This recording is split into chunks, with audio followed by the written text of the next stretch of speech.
এই মঙ্গলবারেও যথারীতি শিল্প আড্ডায় মেতে উঠছি। আজকের আলোচ্য বিষয় নজরুল সঙ্গীতের বহুমাত্রিকতা। আমরা জানি আমাদের জাতীয় কবি কাজী নজরুল ইসলাম তার বহুমাত্রিক প্রতিভার একজন মানুষ ছিলেন। পৃথিবীর খুব কম লেখকের মধ্যেই এতগুলো গুণ একসঙ্গে পাওয়া যায়। আমরা উইলিয়াম শেক্সপিয়ারের কথা জানি, পৃথিবীর শ্রেষ্ঠ লেখক, অথচ তার এতগুলো গুণ ছিল না। তাকে আমরা নাট্যকার এবং কবি হিসেবে জানি। তো এই নাটক লিখতে গিয়ে কিছু গান তিনি লিখেছেন নাটকের প্রয়োজনে। তাছাড়া পাঁচটি গান আছে বলে আমি ইংরেজি সাহিত্যের একজন ছাত্র হিসেবে আমার জানা নেই। তো যাই হোক, সেই নজরুল সঙ্গীতের বহুমাত্রিকতা সম্পর্কে আজ আমরা আলোচনা করব। প্রথমেই আহ্বান করছি জনাব মীর নাসিমুল ইসলাম সাহেব। তিনি একজন সাংবাদিক। জনাব মীর নাসিমুল ইসলাম এই বিষয়ে কথা বলবেন। ধন্যবাদ।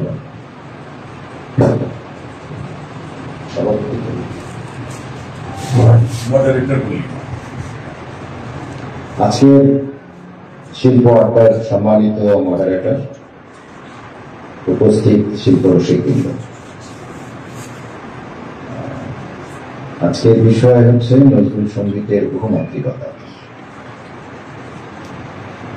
আমরা ছোটবেলায় একদম আমাদের পাঠ জীবন যখন শুরু, তখন আমরা পড়েছি বোর হলো দোল হলো হুকুমনে উঠলে, এবং আমরা জেনেছি এটা নজরুল ইসলামের লেখা। এবং আমাদের জীবনের প্রথম পাঠটি শুরু হয়েছিল এটা দিয়ে। এবং শুধু পাঠ না, আমাদের জীবনের শুরুটা আমাদের মায়েরা আমাদের জন্মের পরে এই কথাগুলো শুনিয়ে আমাদেরকে বড় করেছিলেন। সেই থেকেই নজরুলের প্রতি আমাদের দুর্বলতাটা বাড়ে। নজরুল কি ছিলেন, নজরুল কেমন ছিলেন, নজরুলের গান এবং নজরুলের কবিতার নান্দনিকতা গভীরতায় আমি যেতে পারবো না, এত বড় প্রস্তুতি আমার নাই, দৃশ্যতা আমার নাই। আমার বন্ধু রুহি আছেন, তো বলবেন বলে আমরা সবাই আশা করে আছি, সবাই তাকেই দেখিয়ে দিচ্ছি। আমার সৌভাগ্য যে আমি আমার ছোটবেলা কেটেছি এই শহরে, এবং এই শহরে একটি শিশু সংগঠনের সাথে আমি জড়িত ছিলাম, যেটার নাম ছিল নজরুল সেনা। এবং এই নজরুল সেনার সঙ্গে যুক্ত থাকার কারণেই ছোটবেলা থেকে আমরা নজরুল সঙ্গীতের সঙ্গে আমরা ওতপ্রোতভাবে পরিচিত হয়েছি। কারণ নজরুল সেনায় আমাদেরকে প্যারেড করানো হতো নজরুল সঙ্গীতের উপরে, আমাদের নজরুল সঙ্গীতের চর্চা করানো হতো। সেখানে আমরা যত নাট্য, নৃত্যনাট্য, গীতিনাট্য যা কিছু করেছি সবই নজরুল সঙ্গীতের উপরে। এবং নজরুলের জীবন এবং তার কর্ম নিয়ে আমাদের বিভিন্ন রকমের অনুষ্ঠানে অংশগ্রহণ করতে হতো। সেজন্যই আমরা নজরুলের সঙ্গে আমার পরিচিতিটা সেই ছোটবেলা থেকে। আমি মনে হয় এখানে অনেকের মতোই সৌভাগ্যবান, কিন্তু আমি জানি না এখানে এই সৌভাগ্য কারো হয়েছে কিনা। এই টাঙ্গাইলের মাটিতে আমরা নজরুল ইসলামকে, বিদ্রোহী কবি নজরুল ইসলামকে দেখেছি। এটা সৌভাগ্যটা আমার হয়েছিল, সম্ভবত সালেক ভাইয়ের হয়েছিল, আগ্রহী হয়েছিল কিনা আমি জানি না, আর কারো এই সৌভাগ্যটা টাঙ্গাইলে হয়েছিল কিনা আপনার হয়েছিল। আমরা টাঙ্গাইলেই দেখেছিলাম, সম্ভবত এটা 1974 সালের জুন জুলাই মাসের দিকে। প্রচন্ড বৃষ্টি ছিল সেদিন টাঙ্গাইলে। আমরা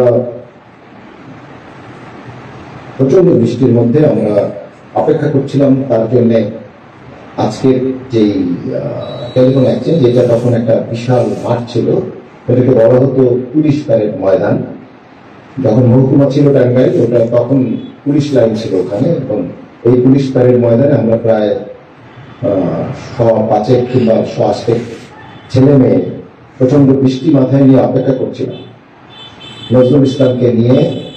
আজকের আমাদের বঙ্গবীর আব্দুল কাদের সিদ্দিকী, বীর বিক্রম, ঢাকা থেকে বীর উত্তম, সরি আমি একান্তভাবে ক্ষমা প্রার্থী, বীর উত্তম, উনি ঢাকা থেকে তাকে একটা অ্যাম্বুলেন্স যোগে নিয়ে এসেছিলেন ভিক্টোরিয়া রোড দিয়ে গিয়ে নিরালার মোড় থেকে সোজা পুলিশ প্যারেড ময়দানের দিকে এসেছিল।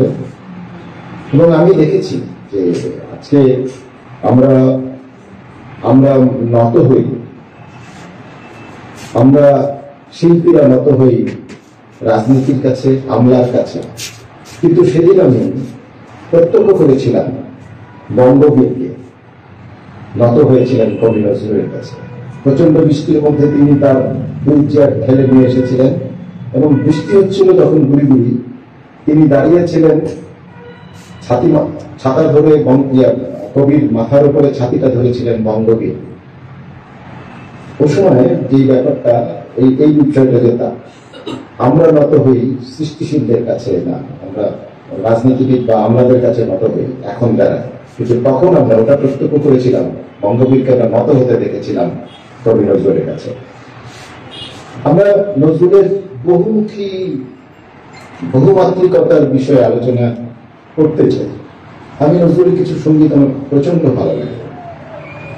আমরা আমাদের মা খালাদের, বড় বোনদের গাইতে শুনেছি, লাইলি তোমার এসেছে ফিরিয়া, মজনু গো আঁখি খোলো।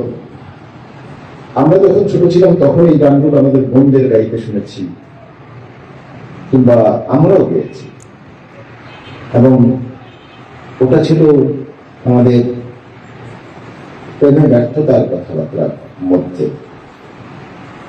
খেলেছ বিশ্বলয়ে বিরাট শিশু আনমনে, প্রলয় সৃষ্টি তব পুতুলা খেলা, নিরজনে তবু নিরজনে।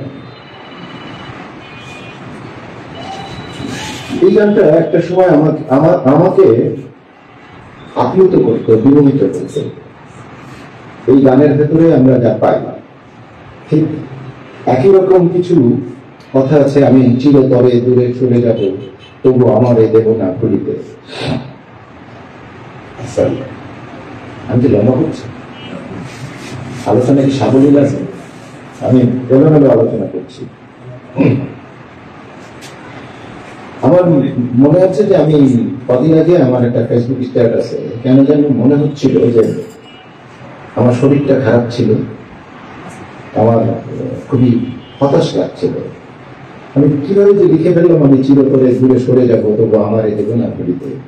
আমার মনে হয় এটা আমাদের অনেকের ভেতরে, অনেকের নিজের মনের কথা, যে আমরা চিরঞ্জীব থাকতে চাই, আমরা চলে গেলেও মানুষ আমাদেরকে স্মরণ করবে, এটা আমাদের প্রত্যেকের একটি চাওয়া।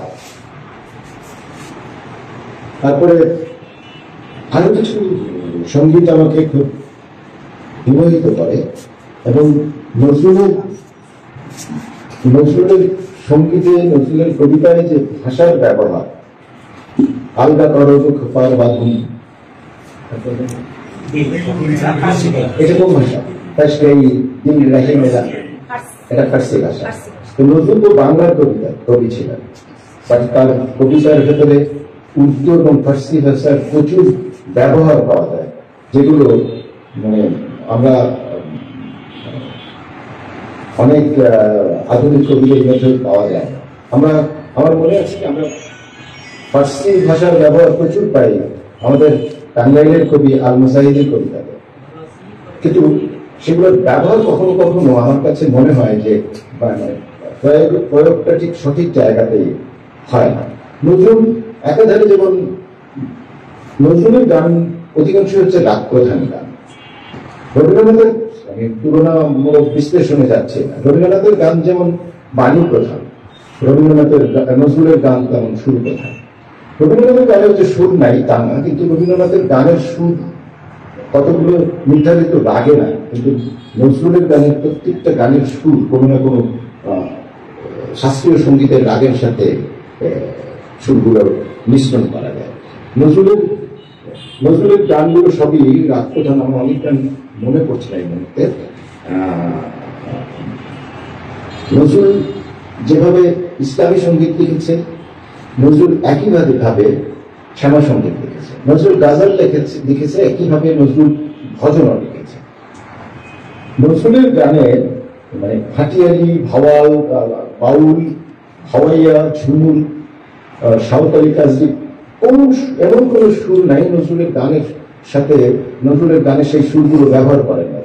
নজরুলের গানের সুর কিন্তু নজরুল একা করেন নাই, নজরুলের গানের সুর কখনো কখনো অন্যকে দিয়ে করিয়েছেন।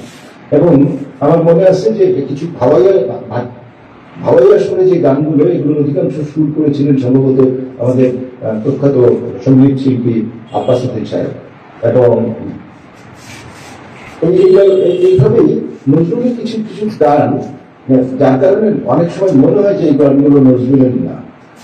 তো আমি কি বললাম আমি নিজেই জানি না, আমার বলার কথা ছিল তাই বললাম। আপনারা আমার কথাগুলোকে একটু ক্ষমা সুন্দর দৃষ্টিতে দেখবেন।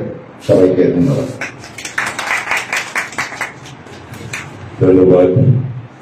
সম্মানিত দর্শক, আমরা আজকের নির্ধারিত বিষয় নজরুল সঙ্গীতের বহুমাত্রিকতার উপর জ্ঞান গল্প আলোচনা শুনছিলাম।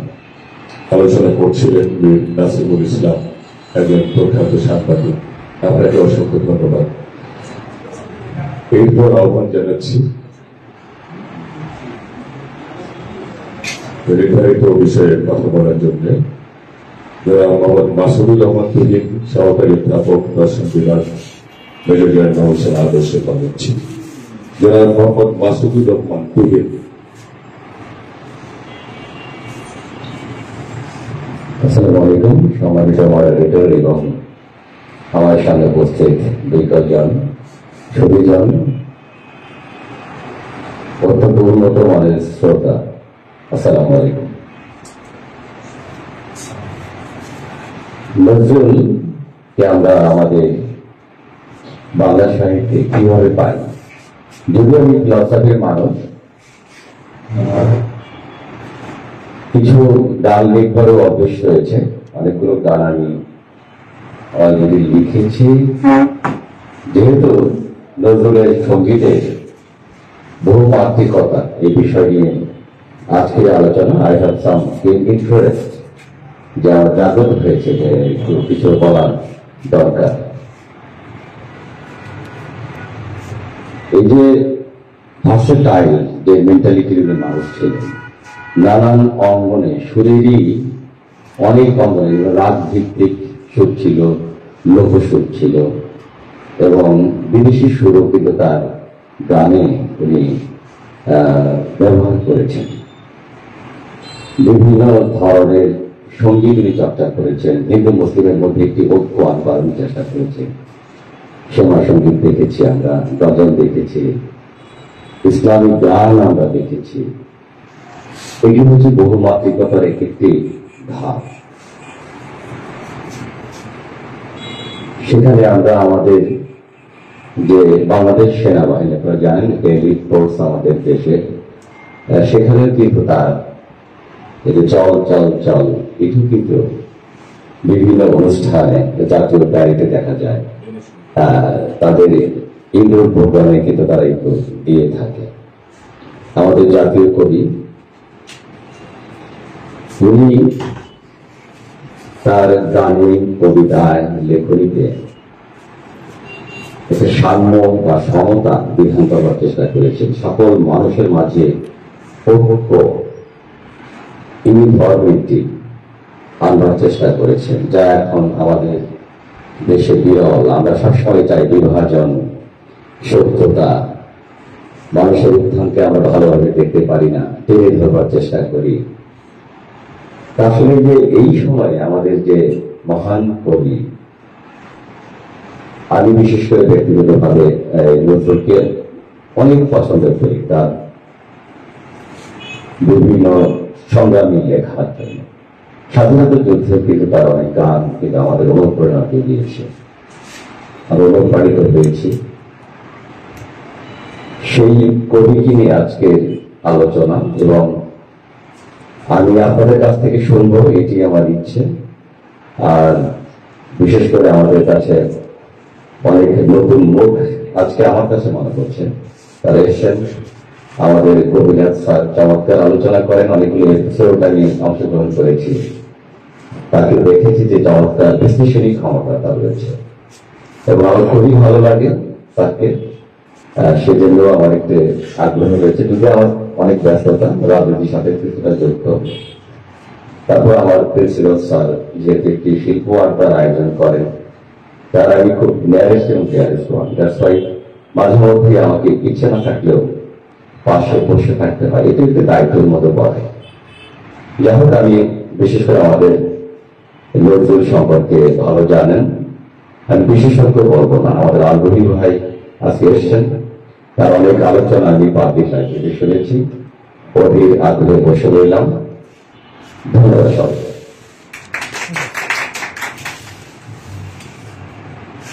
অত্যন্ত সুখে বক্তব্য লিখে গেলেন যারা মাসুদুর রহমান তুহিন, এক অদ্ভুত চরিত্রের মানুষ।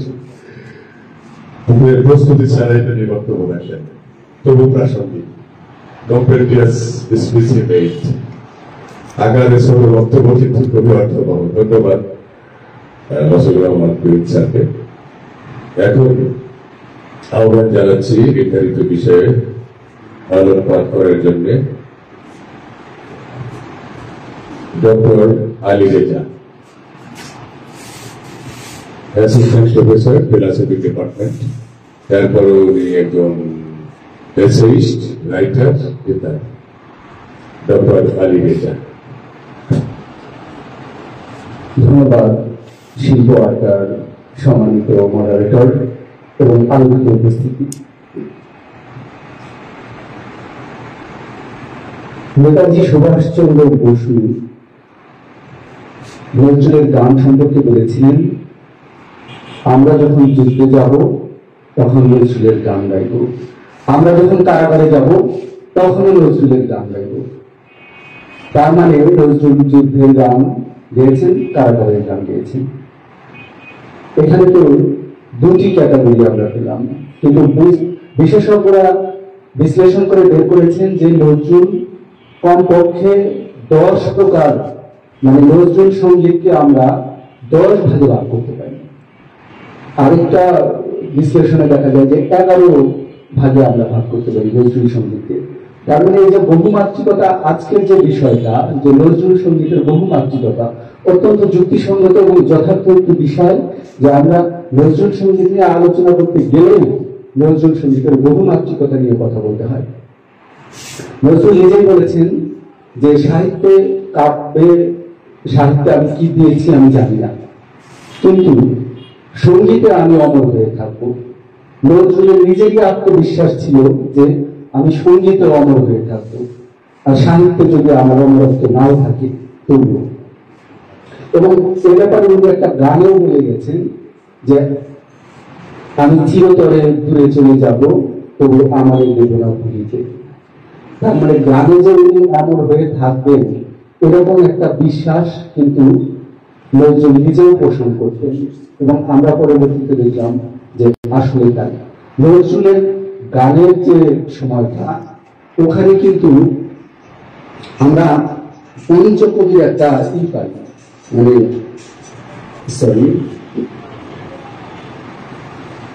পাঁচজন কবি ছিলেন যাদের গান আমরা খুব গুরুত্ব দিয়ে শুনতাম। সেখানে রবীন্দ্রনাথ ছিলেন, কাজী নজরুল ছিলেন, রজনীকান্ত সেন ছিলেন, অতুল প্রসাদ সেন ছিলেন, এবং দ্বিজেন্দ্রলাল রায় ছিলেন, ডিএল রায় আমরা যাকে বলি। এই 5 জন পঞ্চকবির গান এখনো সমান জনপ্রিয়, তখনও ছিল। এখন এই যে বহুমাত্রিকতা নিয়ে আলোচনা আজকে হচ্ছে, আলোকিত উপস্থিতি এখানে আছেন যারা বলেছেন, সেলিম ভাই বলেছেন, আমাদের তুহিন স্যার বলেছেন, এবং অবশ্যই পরবর্তীতে যারা বলবেন চমৎকার বলবেন। আমি এ বিষয়ে খুব কম জানি, তবু আগ্রহ আছে নজরুল সঙ্গীতে, যার কারণে বলা। একটু দার্শনিক দৃষ্টিকোণ থেকে যেটা বলতে চাই, যে নজরুল কিন্তু পূর্বজন্মে বিশ্বাসী ছিলেন, পরজন্মেও বিশ্বাসী ছিলেন, যেটা কিন্তু ইসলাম ধর্ম সমর্থন না করলেও অন্যান্য সনাতন ধর্মের অনেক দিক বা অনেক শাখা যারা পূর্বজন্ম পরজন্মগুলো সমর্থন করে। এবং ওনার একটা গান আছে, মোরা আর জন্মে হংস মিথুন ছিলাম, মানে পূর্বজন্মটাকে উনি কিন্তু স্বীকার করে নেন। এসবে নজরুল তার সঙ্গীতে সবকিছুই নিয়ে এসেছেন, এবং এত বৈচিত্র্য, সুরের যে বৈচিত্র্য সেটা তো আছেই। এবং নজরুল নিজে গান লিখেছেন এবং গানের সুর করেছেন, বেশিরভাগ গানের সুর তিনি করেছেন। মোতাহার হোসেন চৌধুরী নামে একজন ছিলেন নজরুল কাজী ইসলামের বন্ধুস্থানীয় মানে ঘনিষ্ঠ বন্ধুদের একজন, মতিহার বলে ডাকতেন নজরুল মোতাহার হোসেন চৌধুরীকে, ভালোবেসে মতিহার বলে ডাকতেন। উনি বলেছিলেন যে নজরুল গান লিখতে 5 মিনিট থেকে 30 মিনিট সময় নিতেন, এত দ্রুত গান লিখতে পারতেন, এত দ্রুত। এবং ভূতরের পশু নজরুলের গান লেখা সম্পর্কে বলেছিলেন যে নজরুলের গান লেখার জন্য কোনো নির্জনতার প্রয়োজন হতো না। প্রচন্ড কোলাহলের মধ্যে একেবারে এদিক সেদিক আড্ডা চলছে, সেখানে উনি বসে একটা গান লিখে ফেলতে পারতেন এবং সুর করে ফেলতে পারতেন। এই যে একটা অসাধারণ ক্ষমতা গানের ক্ষেত্রে, বিশেষ করে গান এবং কবিতা, কারণ অনেক কবিতা করে গানের রূপান্তরিত হয়েছে নজরুলের। এই জন্য এটা লেখার জন্য কাজী নজরুল ইসলামকে খুব বেশি প্রস্তুতি নিতে হতো না।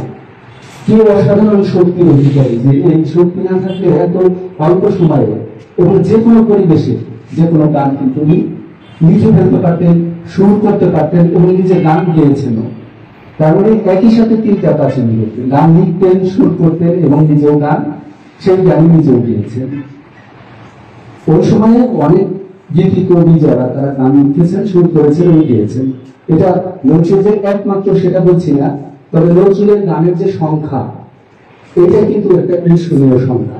3000-এরও বেশি গান আমরা খুঁজে পাই। কিন্তু নজরুল যেহেতু বিভিন্ন জায়গায় হুটহাট করে গান লিখে ফেলতেন, এই কারণে অনেকে মনে করেন যে তার গান সবগুলোই সংরক্ষণ করা সম্ভব হতো না। অনেক গান দেখা যেত যে হারিয়ে গেছে, অনেক গান সংরক্ষণ করা যায় নাই। সেই হিসাবে বলা যায় যে আমরা যে 3000-এর উপরে গান পাই, আসলে প্রকৃত পক্ষে উনি গান লিখেছিলেন হয়তো তার চেয়ে অনেক বেশি, যেগুলো কিছু কিছু আর খুঁজে পাওয়া যায় না, সংকলিত নয় বা সংরক্ষিত নাই। তো এই যে বিষয়, এই বিষয় প্রত্যেকটা বিষয় আমাদের কিন্তু অবাক করে দেয়। আমরা উদ্দীপনাময় যে গান পাই, দেশাত্মবোধক যে গান পাই, ওগুলো অসাধারণ, আমরা এখনো মুগ্ধ হয়ে শুনি। এবং আমার মনে হয় যে বাংলা ভাষা, সাহিত্য, সংস্কৃতি যতদিন থাকবে, বাংলা গানের আবেদন যতদিন থাকবে, ততদিন নজরুল আমাদের গানে থাকবে। বহুমাত্রিকতা এবং বৈচিত্র্য সম্বন্ধে বলতে গেলে আরেকটা বিষয় বলতে হয়, সেটা হলো ভাষার ব্যবহার। উনি যে শব্দের ব্যবহার করেছেন গানে, বাংলা গান লিখতে গিয়ে উনি আরবি এনেছেন, ফার্সি এনেছেন, ফার্সি এবং উর্দু এনেছেন। এই যে বহু শব্দ, বহু ভাষার শব্দ সম্ভার গানের সুর দিতে গিয়ে করেছেন, এটা একটা আরেকটা বিশেষ বৈশিষ্ট্য। এই কারণে বলি যে নজরুলের গানের যে বৈচিত্র্য, বহুমাত্রিকতা, এটা অবশ্যই একটা বিরাট দিক। নজরুলের আরো অনেক কথা বলার ছিল।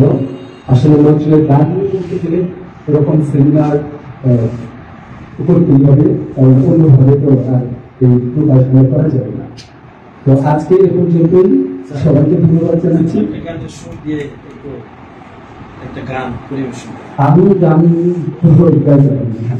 মানে যে কোনো ভাবে সেটা হয়তো শ্রুতি করতে হবে, কারণ আমরা যারা গান গাই না তাদের গান হবে না। এই জন্য কারণ আমরা গানের মানুষ না, গান নিয়ে কথা বলতে পেরেছি 2-4টা হয়তো বা, কিন্তু গান গাওয়ার ক্ষমতা নেই, এটা একটা ঐশী ক্ষমতা লাগে। সুরের সাধনা একটা অনেক বড় সাধনা, এটা সবার পক্ষে সম্ভব হয় না। তো সবাইকে ধন্যবাদ। খুব চমৎকার বলছিলেন ডক্টর আলী রেজা আজকের নির্ধারিত বিষয়ের উপর। আপনি গানের কথা বলছিলেন না? মোর প্রিয়া হবে সুরানি,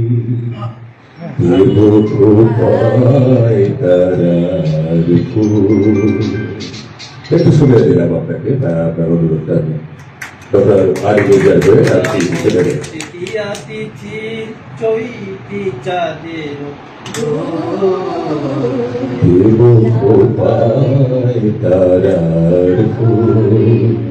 মোর প্রিয়া হবে সোনালি,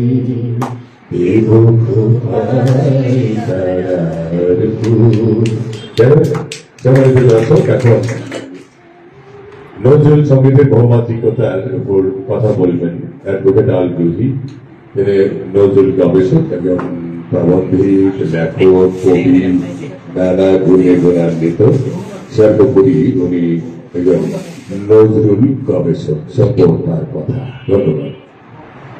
আজকের এই নির্ধারিত আলোচনা সভা, আলোচনার আড্ডা, যা কিছুই বলি না কেন, একটু আগে যে গানের কলিটা আমরা শুনলাম, আমার কাছে মনে হলো যে আমি যেন নজরুলীয় একটা আড্ডার মধ্যেই বসে আছি, নজরুলময় একটা পরিবেশের মধ্যেই বসে আছি। সম্মানিত মডারেটর, মানে আজকের যিনি আহ্বানকারী, আয়োজক, অত্র কলেজের সম্মানিত অধ্যক্ষ জনাব আমিনুল ইসলাম সাহেব, এখানে উপস্থিত রয়েছেন আমার অগ্রস্প্রতিম জনাব খান মোহাম্মদ সালেক ভাই, আমার স্কুল জীবনের বাল্য বন্ধু মীর নাসিরুল ইসলাম সেলিম, আর আরো রয়েছেন আলী রেজা, রুফিদা, আমার আরেক বড় ভাই নীলা, রুকু, এরা এই যে অনুস্প্রতিম আর অনেকে রয়েছে, সকলকে ধন্যবাদ এবং শুভেচ্ছা জানাই।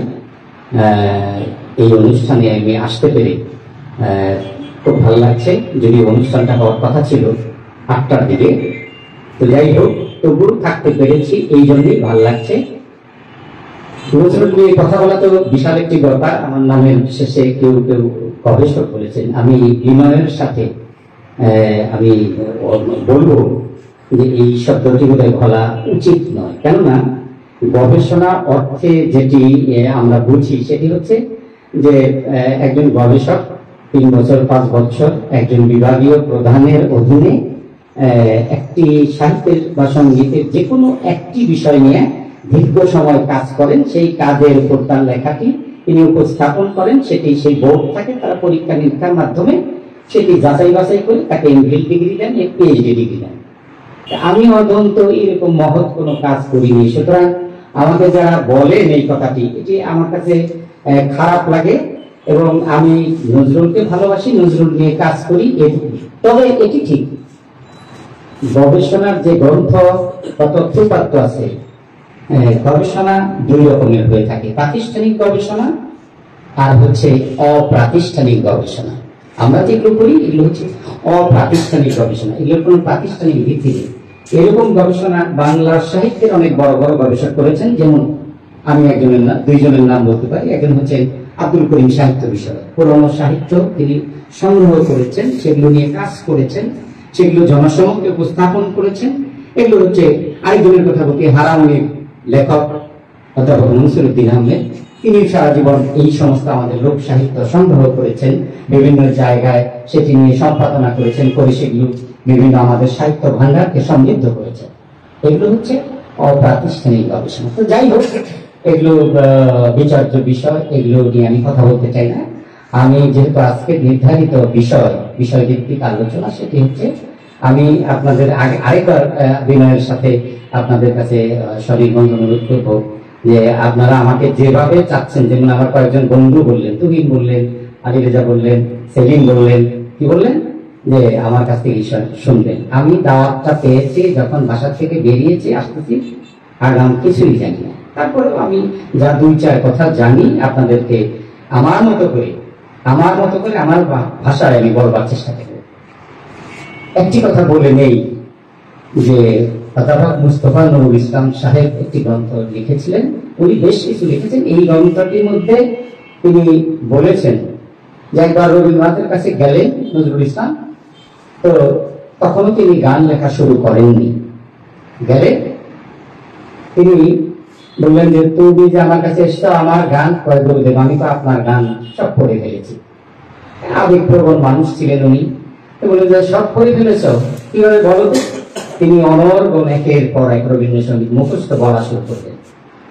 তখন রবীন্দ্রনাথ বললেন যে তুমি তো দেখা যায় আমার গানের হাফেজ হয়ে গেছো। হাফেজ মানে মুখস্থকারী, যে মুখস্থ করে মনে রাখে। এই কথাটা কিন্তু আমার বানানো নয়, অধ্যাপক মুস্তফা নুরুল ইসলাম সাহেবের লেখা গ্রন্থ সমকালের নজরুল গ্রন্থটি পড়লেই আপনি ভূমিকাতেই আমার এই কথার সারবত্তা বা সত্যতা পাবেন। তো যাই হোক, আমার মনে হয় রবীন্দ্রনাথের সেই গান থেকে উদ্বুদ্ধ হয়ে নজরুল ইসলাম গান লেখা শুরু করলেন, এবং গান লেখা শুরু করার পর তার সেই গান লেখার যে শুরুটা হলো, সেটি হচ্ছে 27 সালের শেষের দিকে।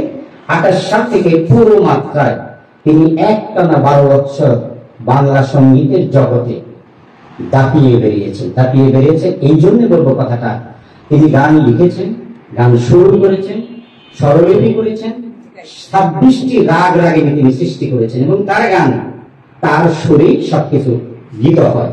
তবে একটি কথা সত্য, তার কিছু গান অন্য সুরকার দিয়ে তিনি সুর করিয়েছেন এবং সেই সুর যারা করেছেন তারা তার কাছে জিজ্ঞেস করেছিল যে কাজীরা, আপনার গানের যদি আমি সুর করি আপনার কি আপত্তি আছে?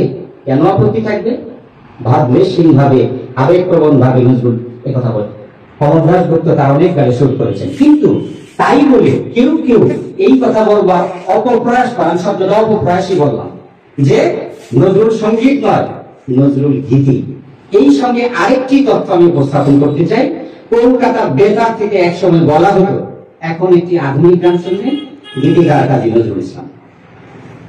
সেই আধুনিক গানের রচয়িতা কাজী নজরুল ইসলামের লেখা গান নজরুল গীতি থেকে আজকে কি হয়েছে, মূল্যায়নের ধারাবাহিকতায় নজরুল সঙ্গীতে রূপ পরিগ্রহ করেছে।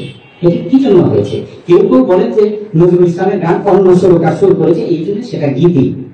এটি একটি, আমি মনে করি, উদ্দেশ্য প্রণীত একটি বালকীয় সুলভ একটি কথা এবং উপস্থাপন। কারণ রবীন্দ্রনাথ 1500, 1600, 1700 গান লিখে, রবীন্দ্রনাথের গান যদি সঙ্গীত হয়, আর 3174টি গান শুধু নজরুল ইনস্টিটিউটই সংকলন করে সেটির নাম দিয়েছে নজরুল সঙ্গীত সংগ্রহ, সমগ্র নয়, অর্থাৎ আরো আছে। ওনারা এটি এতগুলো সংগ্রহ করতে পেরেছেন বলেই ওই গ্রন্থটির নাম দিয়েছেন নজরুল সঙ্গীত সংগ্রহ।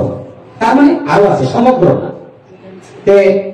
সেই নজরুল সঙ্গীতের মধ্যে আমরা দেখতে পাই যে বিষয় বৈচিত্র্য, সেই সঙ্গীতের সেই বিষয় বৈচিত্র্যটি, যে একটু আগে যে সাবজেক্টটি বিষয় বৈচিত্র্য বা বহুমাত্রিকতা, সেই বহুমাত্রিকতা শুধু গান রচনার ক্ষেত্রে না, গানের সুরের ক্ষেত্রেও এই বহুমাত্রিকতা তার রয়েছে। কেউ কেউ বলবার প্রয়াস পেয়েছেন, আমি তাদেরকে ধন্যবাদ জানাই, যে শুধু রচনা বা গীতিকাব্য সৃষ্টির ক্ষেত্রে তার এই বিষয় বৈচিত্র্য না, তার বিষয় বৈচিত্র্য সুরের ক্ষেত্রে। আমি একটু আগে উপস্থাপন করলাম যে 26টি রাগ রাগিনী। পৃথিবীর ইতিহাসে আমি আরেকটি কথা বলতে চাই, একটু এটা আমি স্পর্ধা বলি, পৃথিবীর ইতিহাসে কোন গীতিকবি সঙ্গীতে এত বিষয় ভিত্তিক পরিপূর্ণতা দিয়ে বাংলা সঙ্গীত ভান্ডার অথবা বিশ্ব সঙ্গীত ভান্ডারকে সমৃদ্ধ করেছেন আমার জানা নাই। সাহিত্য ছাত্র হিসেবে এটি আমি গর্ব করে বলতে পারি, বাংলা সাহিত্যে নজরুল ইসলামই যে অবদানটা রেখেছেন সঙ্গীতের সকল ক্ষেত্রে তার সেই অবদান। আমরা দেখি যে উস্তাদ আলাউদ্দিন খান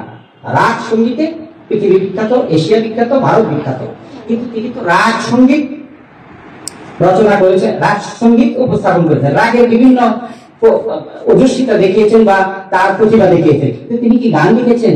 তিনি কি সুর করেছেন? না, করেননি। একমাত্র নজরুল ইসলামই সেই ব্যক্তিত্ব পৃথিবীর মধ্যে যিনি সঙ্গীতে, বিশ্ব সঙ্গীতে এমন একটা অবদান রেখেছেন। আমার বিশ্বাস, আমার একটা দৃঢ়তা, সেটি হচ্ছে যে তার এই অবদানকে আজ পর্যন্ত কেউ অতিক্রম করতে পারেননি সকল দিক বিবেচনায়।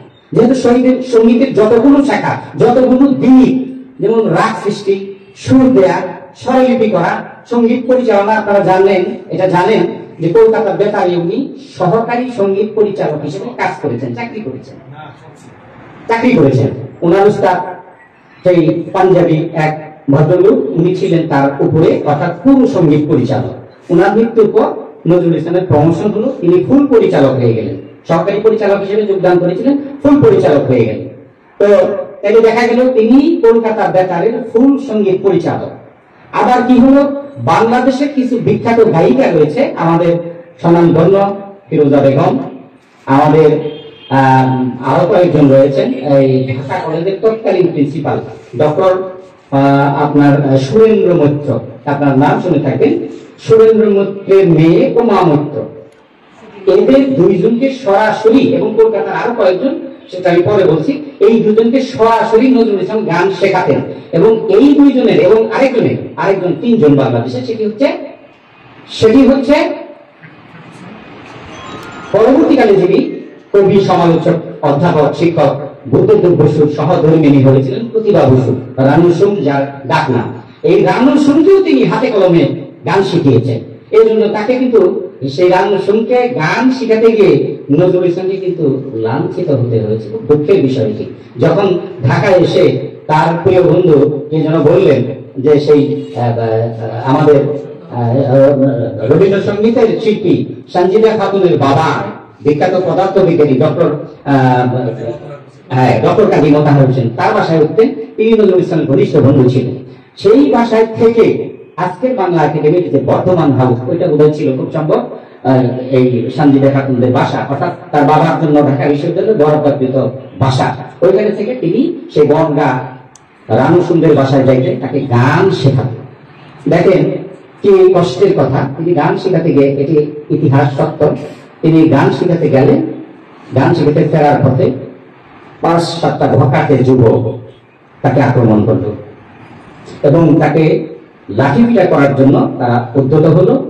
তো নজরুল ইসলাম তো কম যান না, 7 ফুট লম্বা, 42 ইঞ্চি বুকের ছাতি সত্য, যুদ্ধ ফেরত একজন টকবগে যুবক, সে 7 জনের একজনের কাছে লাঠি কেড়ে নিয়ে সেই লাঠি হাতের মধ্যে ঘুরিয়ে সবাইকে মোটামুটি ওই 7 বাইরানি বলে ওরকম পিটুনি দিয়ে সেই লাঠি নিয়ে তিনি চলে এলেন ডক্টর কাজী মোতাহার হোসেনের বাসায় এবং তার পাঞ্জাবি ছেঁড়া ওদের আক্রমণে নখের আঁচড়ে তার বুক, কাঁধ, গলায় বিভিন্ন জায়গায় নখের আঁচড়ে রক্তাক্ত হয়ে গেছে। এইভাবে তখন কাজী সাহেব বললেন যে তো তোমার এই অবস্থা কেন? ওই রাস্তায় কতগুলো খেপাটে কুকুর আমাকে আক্রমণ করেছিল, তো দিয়েছি, ওদের তো আচ্ছা মতো দিয়েছি। সেই তাদের হাতে লাঠি কেড়ে নিয়ে তাদের আচ্ছা মতো উত্তম মধ্যম দিয়ে সেই লাঠি নিয়েছে। সেই লাঠি নাকি দীর্ঘ সময় ডক্টর কাজী মোতাহার হোসেনের বাসায় ছিল। তো এই হচ্ছে তার প্রতি, এবং আমি শুধু তাদেরকে ওই ভকাকে যুবকই বললাম, তাদের আরেকটা জাতিগত পরিচয় আমি বললাম না। মানে তাদের মানসিকতাটা এরকম যে আমাদের পাড়ার মেয়ের সঙ্গে তুই গান শেখানোর কথা বলে এরকম মানে দিয়ে করস, এটা তো আমরা মেনে নিতে পারি না সমাজের যুবক ছেলে হিসেবে। তো যাই হোক, আপনারা বুঝে নিন আমার কথাটা আমি কি মানে বোঝাতে চেয়েছি। এই যে বিষয়গুলো, এই 3 যশস্বী শিল্পী, খ্যাতিমান শিল্পী এবং এই উমামূত্রের গান এবং প্রতিভা রামসুমের গান দিয়েই নজরুলের গানের কলকাতা বেতারের প্রথম রেকর্ডিং হয়। গানের গীতিকার নজরুল ইসলাম, সুরকার নজরুল ইসলাম এবং ওটাকে কি বলে ট্রেনার কইলাতে মূল রেকর্ড হয়। ট্রেনারও ছিলেন স্বয়ং নজরুল ইসলাম। একবার চিন্তা করুন কি অবস্থা। তো সেই গীতিকার, সুরকার, সঙ্গীত পরিচালক সেই 28 সাল থেকে দীর্ঘ উনি অসুস্থ হওয়া অর্থাৎ 42 সালের আগ পর্যন্ত কলকাতার মঞ্চনাটক, কলকাতার বাংলা চলচ্চিত্র, এমনকি রাজনীতির মঞ্চে নজরুলের গান ছাড়া কোন সভা সমিতি, বিশেষ করে কংগ্রেসের সভা সমিতি, স্বদেশী আন্দোলনের সভা সমাবেশ হতো না।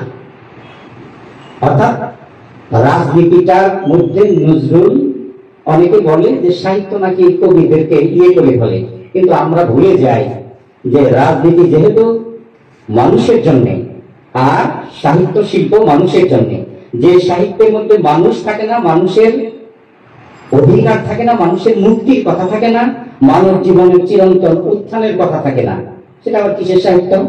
সাহিত্য করে আকাশের চাঁদ ও দেখলাম, ওর রূপ বর্ণনা করলাম, এইটুকুই। এই জন্য একজন লেখক দার্শনিক অনেক আগে বলেছিলেন, দার্শনিক উইলিয়াম ফাল্কনার বলেছিলেন, অবশ্যই একজন লেখককে মানবতাবাদী, মানবতামুখী হতে হবে, না হলে সেটা সাহিত্য হবে না, সেটা তত্ত্ব কথা, শুধু নন্দন তত্ত্বের বর্ণনা ছাড়া কিচ্ছু হবে না। তো নজরুল সঙ্গীতের এই যে বিষয়বস্তু বহির্নাট্যকতা, আপনি অনেকে একটু একটু করে বলবার চেষ্টা করেছেন। নজরুল স্বদেশী গান লিখেছেন, পল্লী গীতি, ভাটিয়ালি, ভাওয়াইয়া, মারফতি, মুর্শিদি, রোমান্টিক প্রেমের গান। আমি বিভিন্ন জায়গায় বলি ছেলে মেয়েদের, তোমরা এখন ওই যে ব্যান্ডের গান শোনো, হ্যাঁ, ব্যান্ডের গানের চেয়েও নজরুল ইসলামের গান অনেক বেশি চিত্তাকর্ষক, অনেক বেশি ভালো লাগা, অনুভূতি জাগরণ।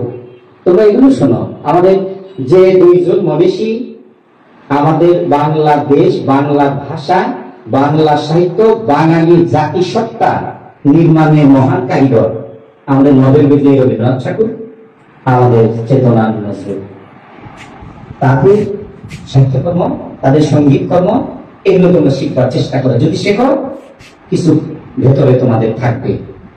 এই যে বিষয়গুলো, তো সেই নজরুল সঙ্গীতের বহুমাত্রিকতা, এটি নিয়ে যদি আমি বলতে চাই বা যে কেউ বলতে চাই, 2 দিন 3 দিন 7 দিন 1 মাসের শেষ হবে না।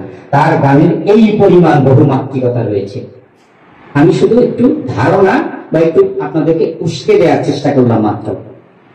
নজরুল ইসলাম এই জন্যই বলেছিলেন একটি কথা, যে আমি শুধু বাংলাদেশ নয়, আমি শুধু ভারতবর্ষে নয়, আমি শুধু এই কালে এই যুগে নয়, আমি এই কালে এই যুগে এলেও আমি সমগ্র কালে সমগ্র যুগে। কোন কোন সমালোচক আক্রোশ ভরে তার সাহিত্যের মধ্যে শিল্পমান খুঁজে পান না, শিল্প গুণ খুঁজে পান না। নজরুল ইসলাম এ দায় স্বীকার করেছেন। কতটুকু মহত্ব দেখেন, স্বীকার করে বলেছেন, হতে পারে আমার কবিতায় শিল্পমান অনেক সময় ক্ষুণ্ণ হয়েছে, আমার সঙ্গীতে অনেক সময় শিল্পমান ক্ষুণ্ণ হতে পারে, নান্দনিকতা ক্ষুণ্ণ হতে পারে, কিন্তু আমি তো মানুষের জন্য লিখেছি। সেই মানুষের জন্য লিখতে গিয়ে যদি সেটি হয়েই থাকে, এই দায় আমি স্বীকার করি। এই যে বিষয়গুলো, এই বিষয় বৈচিত্র্য, এই সুরের বৈচিত্র্য, তার জীবনের বৈচিত্র্য, এ হচ্ছে আমাদের বাঙালির অহংকার। কেউ যদি বলেন ইচ্ছে করে করেছে না ইচ্ছে করে করেননি, এটি স্বভাবজাত, স্বভাবজাত ভাবেই তার মধ্যে এই বিষয়গুলো এসেছে। আপনি শব্দের পর শব্দ সাজাবেন, কবিতা হবে। এখনকার আধুনিক কবিরা যা লেখেন, আমরা যা লিখি, কবিতা শব্দের পর শব্দ সাজালেই কবিতা হয় না।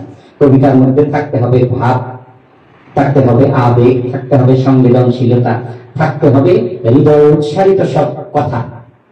এই জন্যই আমি আবার সেই সুভাষ ঘোষের একটি কথা দিয়ে বলবো, যে আমরা যখন, যেটি আমার পূর্ববর্তী বক্তা বলেছেন, আমরা যখন যুদ্ধে যাবো নজরুলের কবিতা, নজরুলের গান গাইবো, আমরা যখন কারাগারে যাব, কতটুকু স্পর্শ, কতটুকু আবেগ থাকে এই কথাটা বলতে পারি। উনি বলেছেন তখনও আমরা নজরুলের গান গাইবো। কেন তুমি এই কথাটা বললেন? আর এই জন্য উনি যখন এই গান কবিতা লিখে কারারুদ্ধ হলেন, তখন কবিগুরু তার সেই ভাব শিষ্যকে, সক্রেটিসের ভাব শিষ্য অ্যারিস্টটল, অ্যারিস্টটলের ভাব শিষ্য প্লেটো, ঠিক বাংলা সাহিত্যে আমাদের মাথার মনে রবীন্দ্রনাথ ঠাকুরের ভাব শিষ্য নজরুল ইসলাম। যখন নজরুলকে নিয়ে বিরূপ সমালোচনা করা হলো, সেই পঞ্চ পাণ্ডবেরা, ৩০ বাংলা কবিরা, তখন তারা গিয়ে শুধু রবীন্দ্রনাথের কানে বিষ ঢালত। সেটি শনিবারের চিঠি পত্রপত্রিকা পড়লে আপনারা বুঝতে পারেন। কারণ আপনি ওকে এত লাইভ দেন, এত আস্কারা দেন, এত গুরুত্ব দেন, ও কি বাংলা, সেটা তো কবিতা কবিতা হয় না। কি সব মার মার কাট কাট শব্দ, এগুলো তো শৃঙ্খল বিশৃঙ্খল কিছু শব্দ সমষ্টি মাত্র, কালের গর্বে হারিয়ে যাবে। শিল্প মান নাই, শিল্প গুণ নাই, শিল্প সৌকর্য নাই, কিছু নাই। রবীন্দ্রনাথ কয়েকদিন তার কাছে গিয়ে জোড়াসাঁকুতে এই অভিযোগটা করল, নজরুলেরই বন্ধু বান্ধব। তখন গুরুদেব বললেন, আচ্ছা তোমাদেরকে খেয়ে দিয়ে কোনো কাজ নাই, আমার কাছে আসো, ভালো কথা, এই কাজের বিরুদ্ধে বিষোদ্গার করা ছাড়া তোমাদের আর কোনো কাজ নাই। শোনো একটা কথা বলি। তখন গুরুদেব বললেন, তোমরা যাকে বলছ শিল্প বর্জিত উশৃঙ্খল বিশৃঙ্খল শব্দের সমষ্টি তার কবিতা, মনে রেখো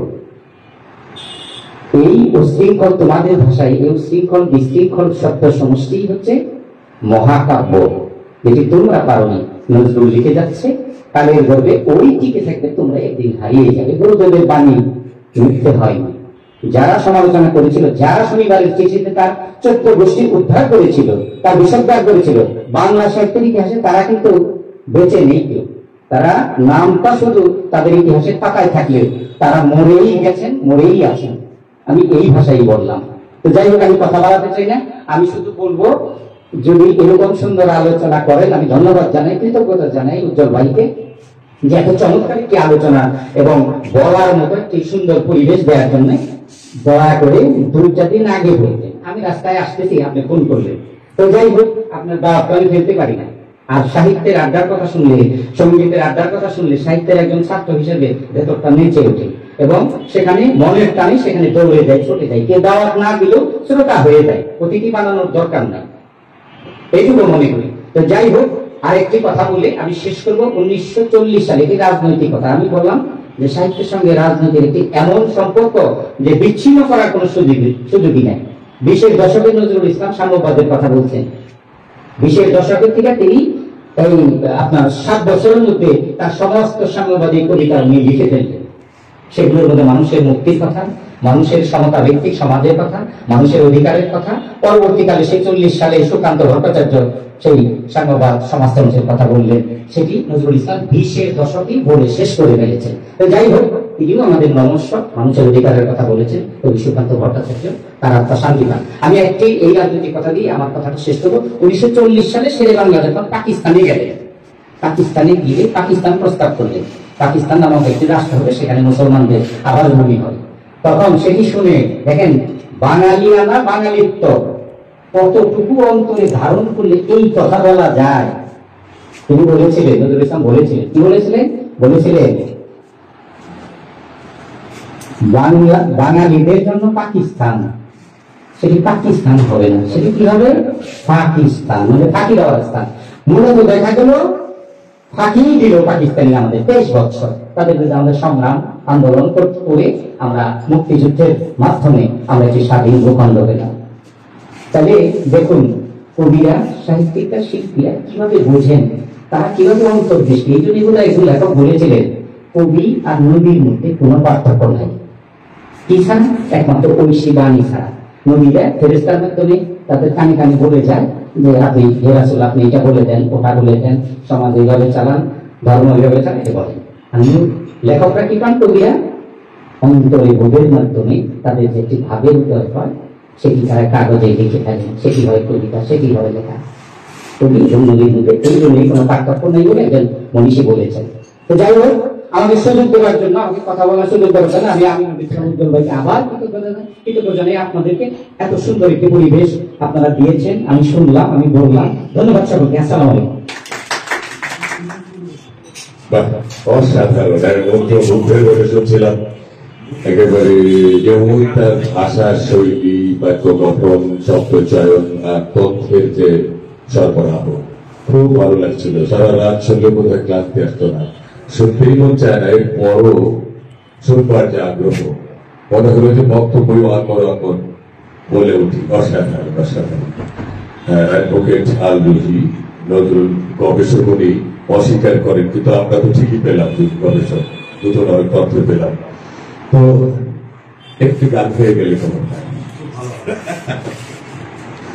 আলগা করগো হোবার বাঁধন, আলগা করগো হোবার বাঁধন, दिल ओही मेरा फंस गई, दिल ओही मेरा फंस गई, बिनद बेनी जहीन पीताए, बिनद बेनी जहीन पीताए, अंधा इश्क मेरा कस गई, अलगा करगो हो पार बांधन, दिल ओही मेरा फंस गई, अलगा करगो। এখন প্রিয় দর্শক শ্রোতা, আমরা এখন বিশেষজ্ঞ আলোচনা শুনবো। আলোচনায় আসবেন খান মোহাম্মদ সালেক, একজন প্রখ্যাত সাংবাদিক। আমরা এখন আলোচনা শুনবো নজরুল সঙ্গীতের বহুমাত্রিকতার উপর খান মোহাম্মদ সালেক, একজন প্রখ্যাত সাংবাদিক। আর আপনারা উপভোগ করছেন শিল্প আড্ডা টাঙ্গাইল কর্তৃক আয়োজিত নজরুল সঙ্গীতের বহুমাত্রিকতার উপর আলোচনা। স্নেহার ফটোগ্রাফি তার বক্তৃতা দিয়েই প্রমাণ করে গেল যে গবেষক হতে হলে পিএইচডি কিংবা এমফিল করার প্রয়োজন নেই। যাই হোক, আজকের এই আয়োজনের সম্মানিত সঞ্চালক এবং উপস্থিত বিজ্ঞজনেরা, সেলিম যেভাবে বলছিল যে আমাদের জীবনের সাথে আসলে নজরুল একেবারে জন্মের পর থেকেই মিশে আছে। আমরা ভোর হলো ফকুমনি ভোরে এই কবিতা দিয়ে আমাদের জীবন শুরু হয়েছে এবং আমাদের মা বাবা ওই কবিতার অর্থ বুঝিয়ে বুঝিয়ে আমাদের দিন পরিচালনা করার, মানে সকালের ভোরের যে কত মূল্য একজন মানুষের জীবনের জন্য, সেটা আমাদের মা বাবা আমাদের শিখিয়েছেন। আবার আমরাও কিন্তু এই কবিতার প্রতিটা লাইন পড়ে পড়ে বোঝার চেষ্টা করতাম যে আসলে সকালটা আমাদের কিভাবে কাটানো দরকার এবং সকাল থেকে পুরো দিনটা আমরা কিভাবে কাটাবো। যাই হোক, এখানে আলোচনা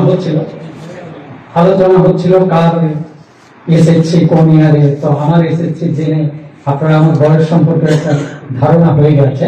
আমার জন্ম তো পাকিস্তান আমলে।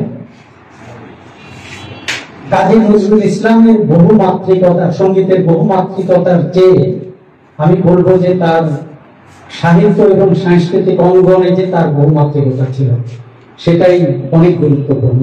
শুধু সঙ্গীত নয়, সব ক্ষেত্রেই তার একটা বহুমাত্রিকতা ছিল। তিনি একদিকে শ্যামা লিখেছেন, একদিকে কীর্তন লিখেছেন, আবার ধর্মীয় সঙ্গীত লিখেছেন। এবং আপনারা নিশ্চয়ই জানেন, যারা নজরুলকে নিয়ে কাজ করেছেন তারা নিশ্চয়ই জানেন যে যখন একটি ইসলামী গান লেখার জন্য তাকে অনুরোধ করা হলো, সেই ইসলামী গানটা ছিল, সেই রেকর্ডিং কোম্পানির জন্য ছিল একটা চ্যালেঞ্জ, নজরুলের জন্য ছিল চ্যালেঞ্জ। এবং ওই গানকে সুর করেছিলেন প্রখ্যাত সঙ্গীত শিল্পী আব্বাসউদ্দিন আহমেদ, তার জন্য ছিল এটা একটা চ্যালেঞ্জ। তো উনি কিন্তু শৈশব থেকেই তার জীবনটাকে পরিচালনা করেছেন চ্যালেঞ্জের মধ্য দিয়ে। আর আমি আমার বয়সের কথাটা এই জন্য বললাম যে নজরুল ইসলাম তার অনেকগুলো পরিচিতির মধ্যে বিদ্রোহী কবির পরিচয়টা কিন্তু সবচেয়ে বেশি পরিচিত। উনি বিদ্রোহী হয়ে উঠেছিলেন ব্রিটিশ শাসনের বিরুদ্ধে, এবং তার যেসব কবিতা, যেসব গান ব্রিটিশ আমলে মানুষ, যে কথাটা বলা হয় যে সুভাষচন্দ্র বসু বলেছিলেন যে আমরা যুদ্ধেও তার গান গাইবো, আমরা কারাগারেও তার গান গাইবো, ঠিক এটা কিন্তু ব্রিটিশ বিরোধী আন্দোলন, আমাদের যে স্বদেশী আন্দোলন হয়েছিল সেই আন্দোলনে কিন্তু আমরা এই গানগুলো শুরু করেছিলাম। কিন্তু আমি আমার বয়সের কারণে আমি 1965 সালে পাকিস্তান ভারত যুদ্ধটা কিছু কিছু মনে পড়ে, যে তখন আমি খুবই ছোট, তখন স্কুলে যাচ্ছি না, কিন্তু ভারত পাকিস্তান যুদ্ধ হচ্ছে এটা আমরা বুঝতাম, আমাদের মুরব্বীরা আলোচনা করতেন যুদ্ধের কথা। তখনও বাংলাদেশের টেলিভিশন চালু হয়নি, রেডিও পাকিস্তানে আমরা চল চল চল গানটা শুনতাম। তখন ওই গানটা যুদ্ধের গান হিসেবে তখন চালানো হতো। হ্যাঁ, আমি যেটা বলতে চাচ্ছি যে তার যে প্রত্যেকটা সৃষ্টি সর্বকালীন, যুগের পর যুগ, কালের পর কাল চলবে, তার উদাহরণ হিসেবে আমি এটা বলছি যে চল চল চল গানটা আমি তো আর ব্রিটিশ আমলে, যেহেতু আমার জন্ম হয়নি, আমি শুনি, নিশ্চয়ই এই গানটা ব্রিটিশ আমলের মানুষ গাইতেন। রেডিও পাকিস্তানে এটা শুনলাম। 71-এ কিন্তু ওই গানটা আমাদের উজ্জীবিত করার জন্য একটা অন্যতম গান ছিল, এবং এই গানটা স্বাধীনতার পরে আমাদের কুচকাওয়াজ সঙ্গীত হিসেবে প্রতিষ্ঠিত হয়।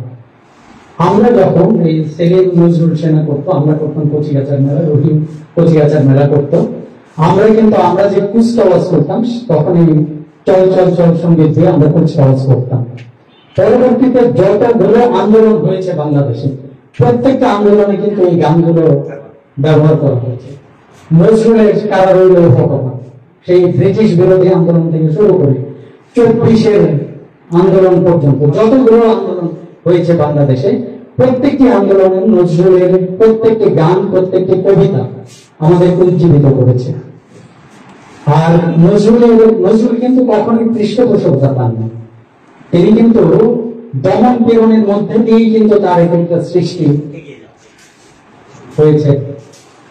এবং আপনারা তার অনেকগুলো সৃষ্টির পেছনে কিছু কিছু ইতিহাস আছে, কিছু কিছু ঘটনা আছে। যেমন ঘুমিয়ে গেছে শ্রান্ত হয়ে, এই গানটা তিনি কোন পরিস্থিতিতে লিখেছিলেন এটা আপনারা সবাই জানেন। তো তার যেমন বিদ্রোহের গান আছে, ভালোবাসার গান আছে, তেমনি তার কষ্টের গান আছে। আমি তার একটা গানের একটা ইতিহাস বলবো, আর পরে আমি তার একটা কবিতার শেষাংশ আবৃত্তি করবো। সেটা হলো, ঢাকা বিশ্ববিদ্যালয়ের জন্ম হয় 1921 সালে। 1928 সালে, সম্ভবত 28 সালে তিনি ঢাকায় এসেছিলেন একটা সাহিত্যের একটা অনুষ্ঠানে। তখন তিনি আমাদের টাঙ্গাইলেরই কৃতি সন্তান বেগম ফজিলাতুন্নেসা, যার বাড়ি নামডাকুন্ডি, হ্যাঁ আচ্ছা, সেখানে তার জন্ম। তিনি ছিলেন সম্ভবত ঢাকা বিশ্ববিদ্যালয়ের প্রথম ছাত্রী ছিলেন মীনা ঘোষ এবং সুষমা ভট্টাচার্য। নাম হয়তো পুরো নামটা আমার ওইভাবে মনে নেই। এরা দুজন ছিলেন প্রথম ছাত্রী, আর মুসলিম ছাত্রী ছিলেন আমাদের এই ফজিলাতুন্নেসা। ফজিলাতুন্নেসাকে দেখার পরে কাজী নজরুল ইসলাম তার সাথে দেখা করতে চাইলেন। তো তখন ঢাকা বিশ্ববিদ্যালয়ে একটা আইন ছিল, ছেলে মেয়ে যদি একসাথে বসে গল্প করে তাহলে আটানা, তখন তো টাকা আনা পায়ের যুগ, আটানা পয়সা জরিমানা দিতে হবে, আটানা জরিমানা দিতে হবে। তো ঢাকা বিশ্ববিদ্যালয়ের কর্তৃপক্ষ যেহেতু নজরুল ফজিলাতুন্নেসার সাথে দেখা করতে চেয়েছেন, এই অপরাধে নজরুল ইসলামকে ঢাকা বিশ্ববিদ্যালয়ে নিষিদ্ধ ঘোষণা করা হয় এবং এটা নোটিশ বোর্ডে টানানো হয়েছিল যে নজরুল এই বিশ্ববিদ্যালয়ে ঢুকতে পারবে। তখন তিনি ফজিলাতুন্নেসার সাথে দেখা করার জন্য এই নামদার কুমিল্লাতে এসেছিলেন। দুদিন থাকলেন, কিন্তু ফজিলাতুন্নেসা তো তাকে পছন্দ করেন না, তার সাথে দেখাও করলেন না। তার বাবা মা তাকে বললেন যে একজন লোক তোমার সাথে দেখা করার জন্য এত দূর থেকে এসেছে, তুমি অন্তত তাকে এক গ্লাস পানি খাওয়ানোর জন্য বলেও তার সামনে একবার যাও। তো তাকে উনি শেষ আপ্যায়নটি করেছিলেন ফজিলাতুন্নেসা। তখন তিনি মুগ্ধ হয়ে তার দিকে তাকিয়েছিলেন এবং তখন তিনি এই গানটি লিখেছিলেন, তুমি সুন্দর তাই চেয়ে থাকি সে তোমার অপরাধ। যাই হোক, নজরুলের প্রতিভা নিয়ে কথা বলতে গেলে আমি তো বিশেষজ্ঞ নই, তারপর আমি যতটুকু জানি সেখান থেকে কয়েকটি কথা বললাম। আর আমি নজরুলের বিদ্রোহী কবিতার, যেহেতু তিনি বিদ্রোহী কবি হিসেবে বেশি পরিচিত, বিদ্রোহী কবিতার শেষের কয়েকটা লাইন আমি আবৃত্তি করব। আমি পরশুরামের কঠোর কুঠার, নিক্ষত্রিয় করিব বিশ্ব, আনিব শান্তি শান্ত উদার। আমি ফল বলরাম স্তম্ভে, আমি উপারি ফেলিব অধীন বিশ্ব, অবহেলে নব সৃষ্টির মহানন্দে। মহাবিদ্রোহের অনক্লান্ত আমি সেই দিন হব শান্ত, যবে উৎপীড়িতের ক্রন্দন রোল আকাশে বাতাসে ধরিবে না, অত্যাচারীর খর্গ কৃপান ভীম রণভীমে রেঙিবে না। বিদ্রোহীর অনক্লান্ত আমি সেই দিন হব শান্ত। আমি বিদ্রোহী ভৃগু, আমি ভগবান বুকে এঁকে দিই পদ চিহ্ন। আমি খেয়ালি বিধির বক্ষ করিব ভিন্ন। আমি বিদ্রোহী ভৃগু, ভগবান বুকে এঁকে দেব পদ চিহ্ন। আমি খেয়ালি বিধির বক্ষ করিব ভিন্ন। আমি চির বিদ্রোহী বীর, বিশ্ব ছাড়াই উঠে আছি একা, চির উন্নত শীত। অসাধারণ, অসাধারণ। আপনি তো একজন গবেষক, যে দর্শক সেটা বিশেষজ্ঞ আলোচনা শুনছিলাম। খান মোহাম্মদ সাদেক, একজন প্রখ্যাত সাংবাদিক, তার মন্ত্রমুগ্ধের মতো শুনছিলাম, অনেক অজানা তথ্য, চমৎকার শুনছিলাম আপনার আলোচনা। এটা সার্থক আমাদের এই আয়োজন। নহে নহে প্রিয় এনায়াতি নহে নহে প্রিয় এনায়াতি জল, মলিন হয়েছে ঘুমে চোখের কাজল, মলিন হয়েছে ঘুমে চোখের কাজল। নহে নহে প্রিয় এনায়াতি জল, নহে নহে প্রিয় এনায়াতি জল।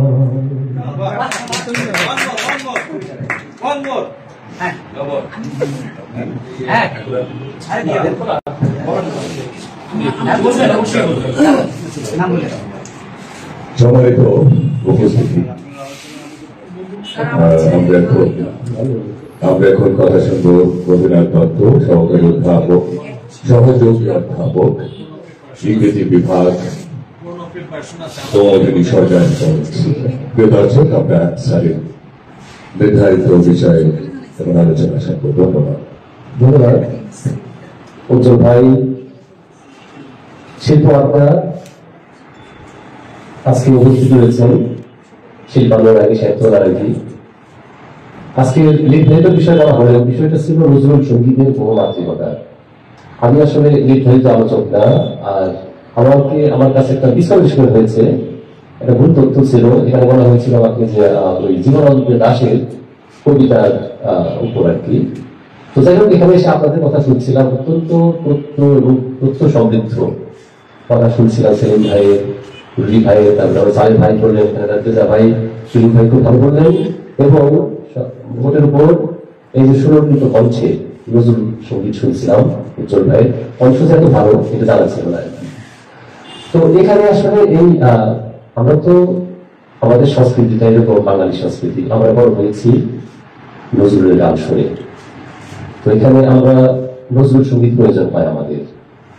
আমরা যখন প্রেম করি নজরুল সঙ্গীতের প্রয়োজন হয়, আমরা যখন বিরহ বিচ্ছেদে করি তখন প্রয়োজন হয়, আমরা যখন জেলে যাই তখন আমাদের নজরুল সঙ্গীতের প্রয়োজন হয়, আমরা বিচ্ছিন্ন থাকি যখন।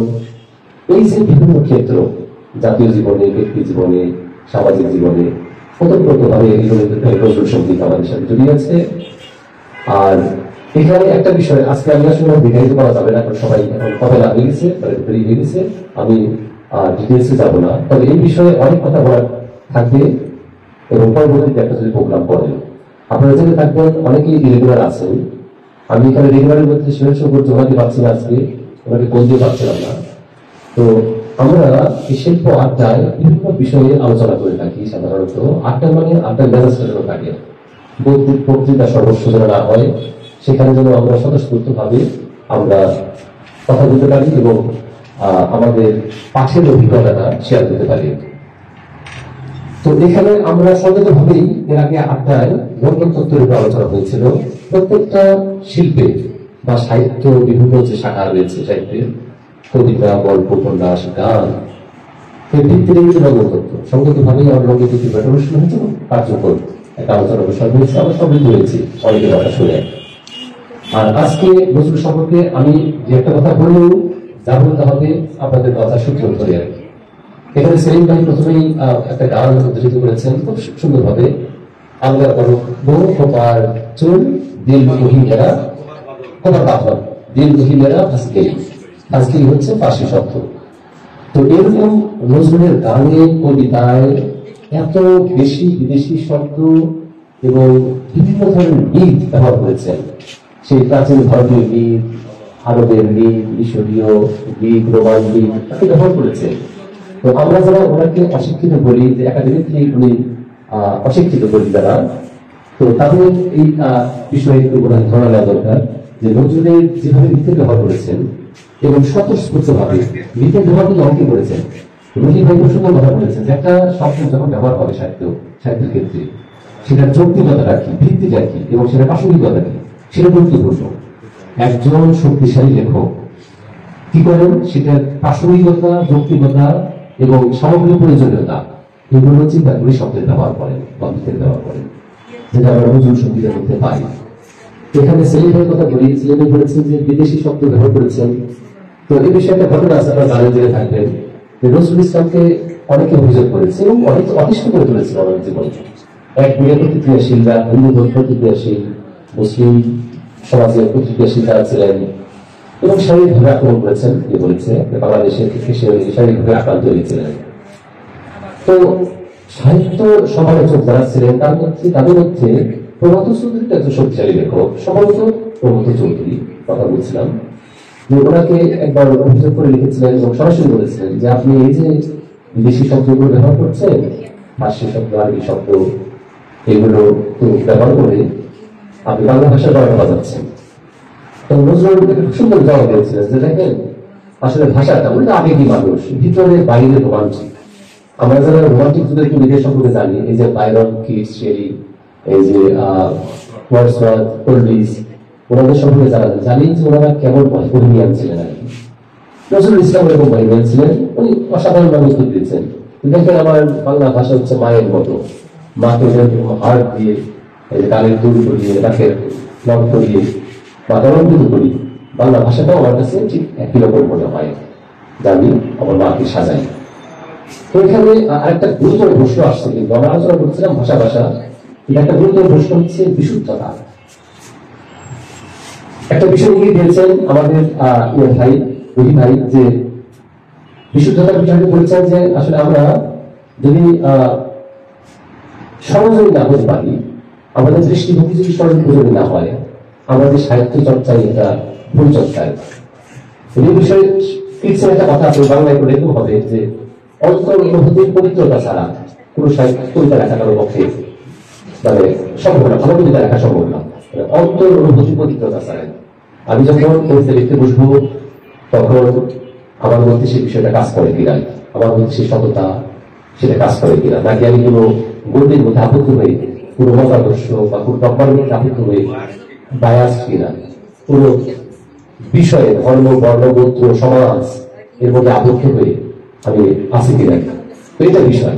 তো ইংরেজি ভাষায় কিডসকে কিন্তু একটা কথা বলা হয় যে উনি হচ্ছে বিশুদ্ধ কবি, বিশুদ্ধ কবি বলা হয়। কেন বলা হয়? ক্লিয়ার পয়েন্ট যে কবিতা লেখার ক্ষেত্রে উনি কোনো মতাদর্শ প্রয়োগ করেন না, কবিতাকে রেখেছে কবিতা জাগায়, বিশুদ্ধভাবে কবিতা জাগায়। তো তার কিছুটা আমরা সব পাই ইয়ের মধ্যে, আমাদের জীবনানন্দ দাশের মধ্যে, যদি কবিতাটাকে কবিতা জাগায় রেখেছিলেন।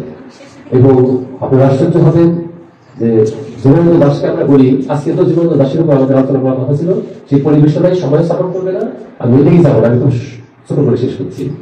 যে উনি ওনাকে বলা হয় রূপসী বাংলার কবি বলে, তো এই বাংলাদেশের এই মাটির যদি কোনো কবির কথা বলা হয়, আমাদের কিন্তু নজরুলকেও ধরতে পারবো না, রবীন্দ্রনাথকেও ধরতে পারবো না। আপনারা দেখেন মাটির কথা বলতে গেলে কিন্তু জীবনানন্দ দাসের কথাই আসবে। তো সম্ভবত আমি গত আলোচনাটা মিস করেছি। তো এখানে উনি কোনো বাংলা, এই যে সচেতন ভাবে উনি সংস্কৃত ভাষার শব্দের ব্যবহার উনি পরিহার করেছেন, এই জীবনানন্দ দাস। আপনি খুঁজে খুঁজে কোন কবিতায় দেখবেন যে কোথাও এই যে সাতটা কবিতা ওরা জীবনদশায় পাবলিশ করেছেন, কোথাও খুঁজে পাবেন না সংস্কৃত শব্দের ব্যবহারে, খুব কম, যেটা নিহায়ত অপারক করে ব্যবহার করছিলেন। তো এই একটা ব্যাপার। কিন্তু নজরুলের ক্ষেত্রে এটা আমরা দেখি না। তার মানে কি নজরুল খারাপ? নজরুলকে আমরা ওইভাবে মানে আমাদের কাছে গ্রহণযোগ্য থাকবে না? অবশ্যই থাকবে। সমস্ত কিছু নিয়ে নজরুল, তার সমস্ত কিছু নিয়ে নজরুল আমাদের কাছে একটা বড় ধরনের সম্পদ, আমাদের সমাজের সম্পদ, আমাদের রাষ্ট্রীয় সম্পদ আর কি। তো আমি আমার মনে চেষ্টা উচিত যে আমার চলে যাবে, আমি কি বলবো, আমাদের উজ্জ্বল ভাইয়ের তখন বলতে হয়, উনি আয়োজন করেন, উনি বলবেন যে আমার কথা কিছু বলবো আর কি। উজ্জ্বল ভাইয়ের আয়োজনের জন্য ওনাকে আমি ধন্যবাদ জানাই। আর এই যে উনি আমাদের ধ্বংস করি আর কি, যে আমরা একটু খাবার দাবার খাই, এর জন্য ধন্যবাদ। উনি নজরুলকে বলেছেন, তুলনা করেছেন। আসলে কি তুলনাত্মক মানে বিভেদাত্মক, যদিও মানে একজন মার্কে বলেছেন যে টাস্ক মানে বড় লেখকের লেখার একটা লাইন দিয়ে আমরা ছোট ছোট লেখকদের আমরা বিচার করতে পারি, সেই বিচারটা সুন্দর হবে এবং সহজবদ্ধ হবে। তো এখানে উইলিয়াম শেক্সপিয়ার তো নাট্যকার এবং ওনার ফিল্ডে উনি তো অদ্বিতীয়, কারোর সাথে কারো তুলনা চলবে না। নজরুলকে আমরা তুলনা করতে যাবো না, সে তুলনা ই হবে আর কি, সাহিত্য আলোচনায় সেটা মানে ভালো আলোচনা আমরা দ্বারা করতে পারবো না, মননশীল আলোচনা দ্বারা করতে পারবো না। তো এই বিষয়ে বিস্তারিত আরো পরবর্তীতে আড্ডা হবে, আমরা সে কথা বলবো। তবে আমি উজ্জ্বল ভাইয়ের কাছে একটা অনুরোধ করবো, জীবনানন্দের উপরে আপনি একটি পুরাণ একটা আড্ডার আয়োজন করেন, শুধু দেন আমাদের, আমরা বলি সেটা করবো, আর নেক্সট উইকে হোক এবং আমরা সেখানে পার্টিসিপেট করি। আপনারা কিন্তু অনেকেই কথা বলেন না, একটু বলবেন এবং ক্রস কি হলে পরে ভালো হয়, পরস্পর আমাদের যে রেসিপ্রোকাল হয় আলোচনাটা ইন্টারেক্টিভ হয়, তারা ভালো হয়। কিন্তু প্রতিটা মতো করলে পরে অনেক সময় হয়। যাই হোক, সবার মঙ্গল হোক, কল্যাণ হোক। আগামী সপ্তাহে আবার দেখা হবে সবার সাথে।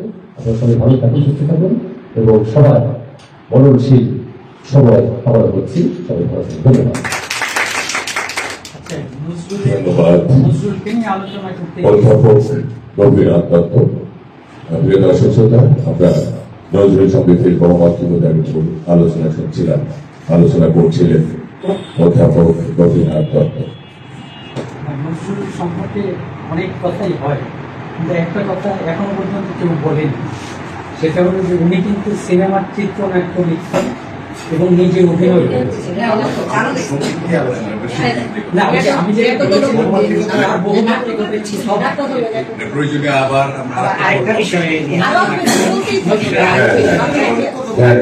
প্রিয় দর্শক শ্রোতা, আপনারা শিল্প আড্ডা টাঙ্গাইল কর্তৃক আয়োজিত আজকের সেমিনার নজরুল সঙ্গীতের বহুমাত্রিকতার উপর আলোচনা শুনছেন বা দেখছেন। তো এখন আমি আহ্বান করব আমাদের আজকের আলোচনা শেষের দিকে। তো শেষের দিকে যারা কথা বলবেন, একটু ভয় দেখালেন যে শেষটাই যতক্ষণ খুশি দেখবো বলবো ভালো হয়, সেটা সুযোগটা রোকেয়া পাবেন। তো তার আগে কথা বলছেন মীর আহমেদ জেরিন মিলা, সহকারী অধ্যাপক, বাংলা বিভাগ, মৌলানা আব্দুল হামিদ খান ভাষা ডিগ্রি কলেজ, দেলদুয়ার সামনে। এখন কথা বলবেন মীর আহমেদ জেরিন মিলা।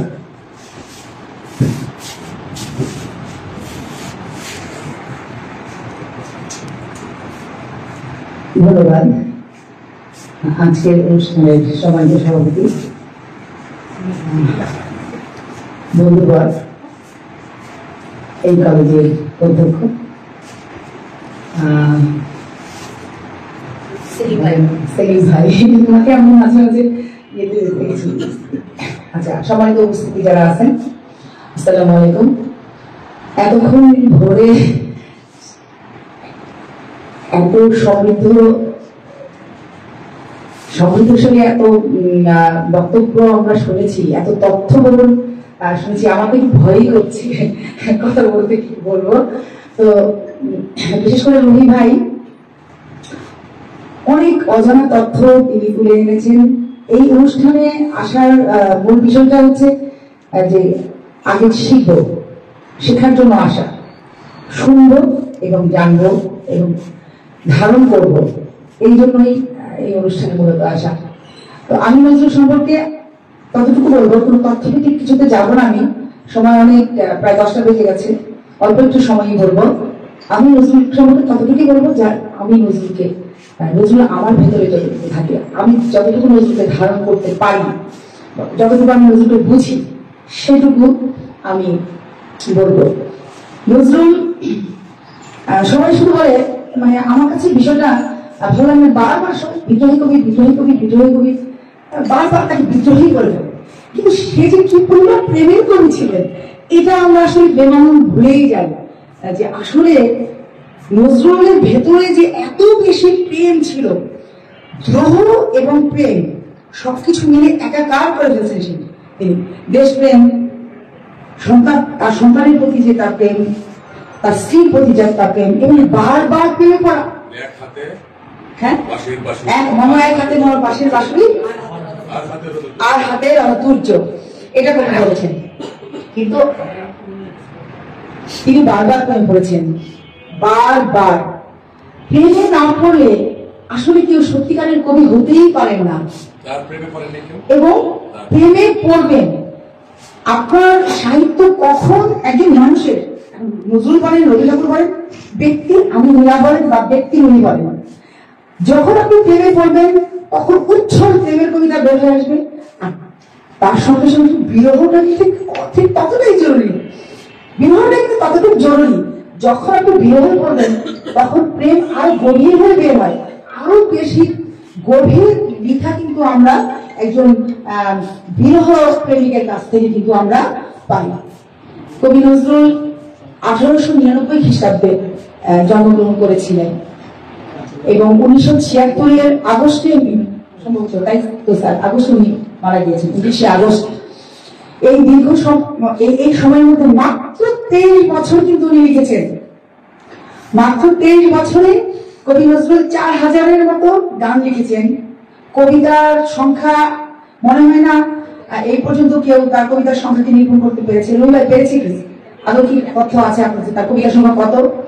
তার কবিতার সংখ্যা কত নির্দিষ্ট করে এখনো কোথাও কিন্তু, তবে 22টি কাব্যগ্রন্থ তার প্রকাশিত হয়েছে, আর প্রবন্ধ লিখেছেন তিনি অনেক।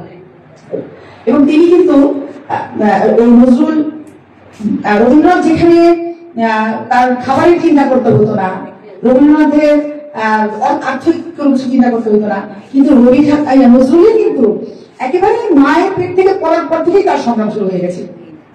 সে কিন্তু একদম ছোট্টবেলা থেকে মানে সংগ্রাম করেন। এবং ওনার ছেলেটা যখন মারা যায় তখন তার কাছে কাপড় কেনার মতো টাকা ছিল না। আমার চোখে পানি চলে আসে আমি যখন তার এই অংশটুকু পড়ি।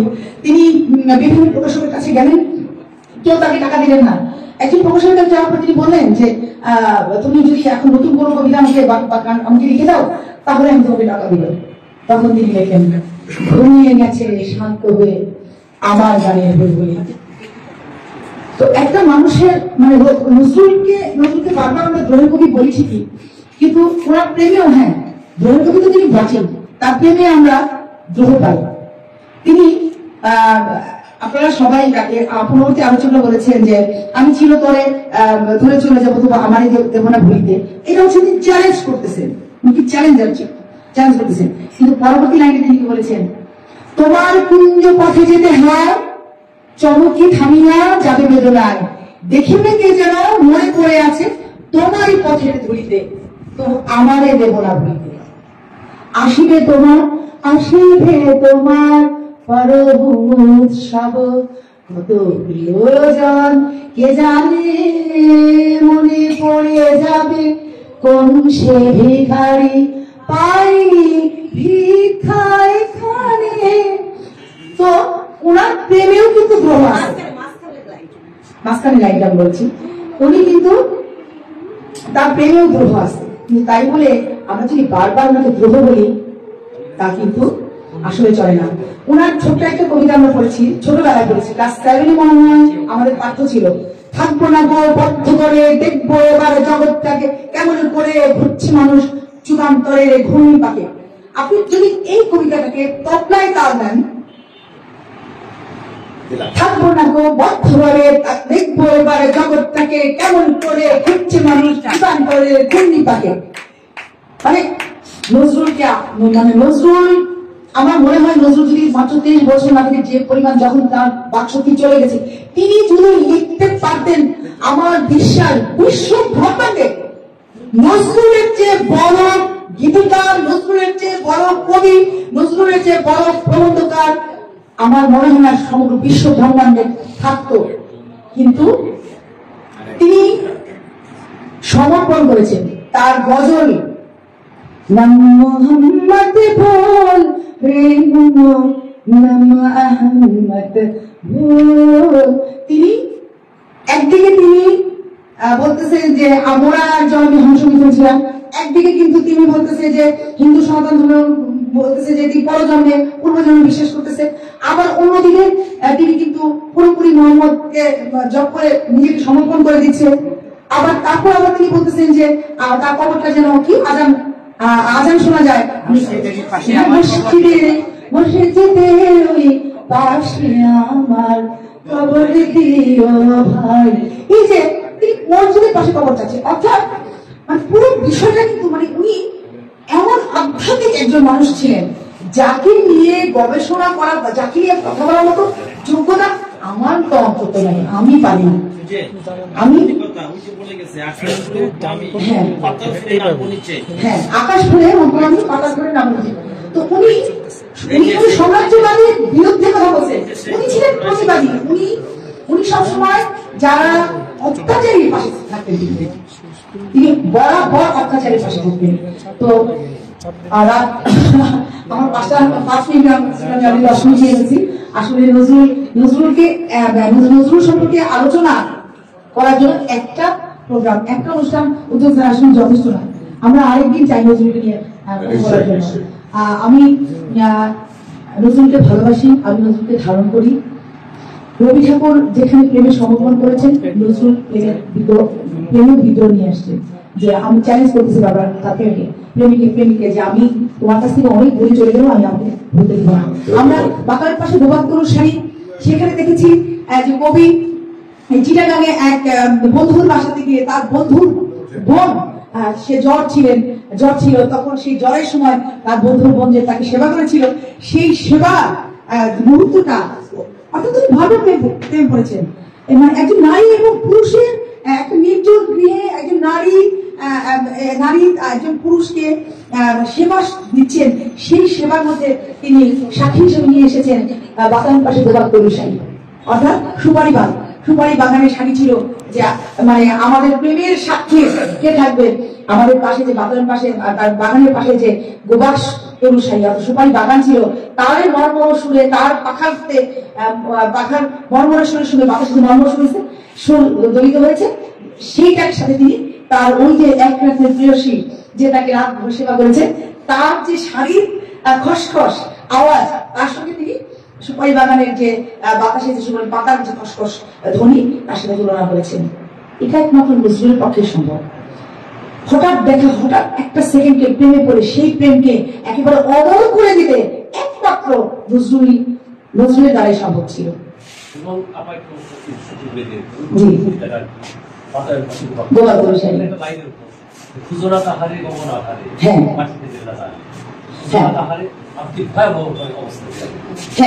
এটা হচ্ছে এই যে প্রিয় খুজনা তাহারে গগন আধারে মাটিতে পেলেন না তারে, অর্থাৎ তাদের কিন্তু আর দেখা হয় নাই স্যার।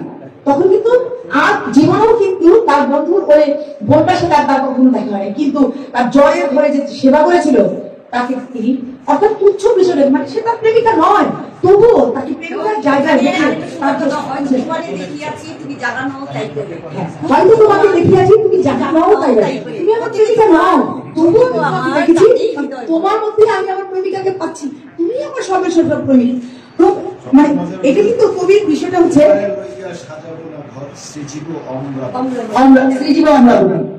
তোমাকে তোমাকে লইয়া সাজাবো না ঘর, অর্থাৎ বাস্তবে কিন্তু নজরুল কিন্তু তাকে চান নাই। ম্যাডামকে থামিয়ে ওই ম্যাডামকে বসাতে শুরু করতে হবে। আচ্ছা হ্যাঁ চলে আসেন নিয়ারতি আপা। হ্যাঁ সময় কম, তো আমি এই পর্যন্তই শেষ করি। নজরুল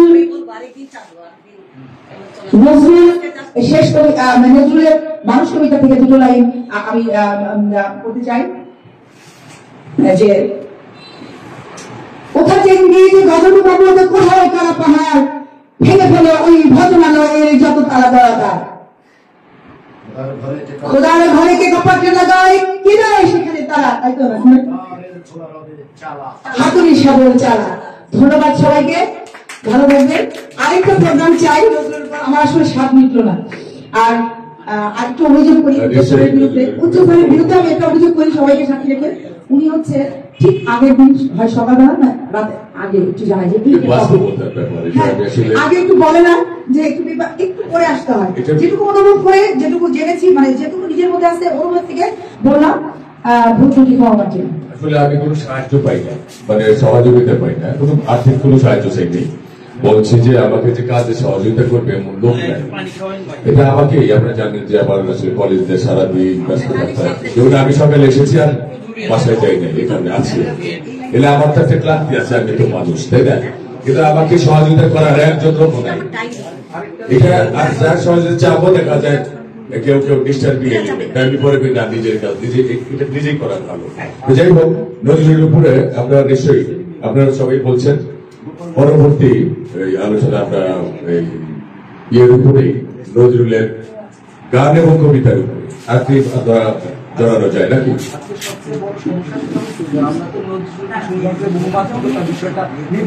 নির্ধারণ করে দিয়েছে, হ্যাঁ সামগ্রিক। তাহলে আমরা নজরুলকে নিয়ে আমাদের আরো মনে আলোচনা আর একটা, হ্যাঁ আচ্ছা নজরুল কাব্যের বহিমাত্মিকতা, আচ্ছা ভাই ওই তো কাব্য নজরুল কাব্যের বহুমাত্রিকতা, এটা আমরা পরবর্তী মঙ্গলবার। আর সবাই কি 7টা করবো আমরা নাকি? 7টায় বলছে যে আমরা 7টায় বলে তাহলে আমরা আরো আগে চলে যেতে পারবো। যাই হোক এখন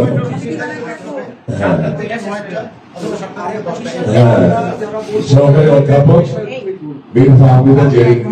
আলোচনা বহুমাত্রিক আলোচনা শুনছিলাম, যদিও আমাদের নির্ধারিত ছিল আলোচনা যে নজরুল সঙ্গীতের বহুমাত্রিকতা, কিন্তু উনি বহুমাত্রিকতাকে আরো বহুমাত্রিক বানিয়ে ফেললেন, কবি আনলেন আরো কিছু ঘটনা।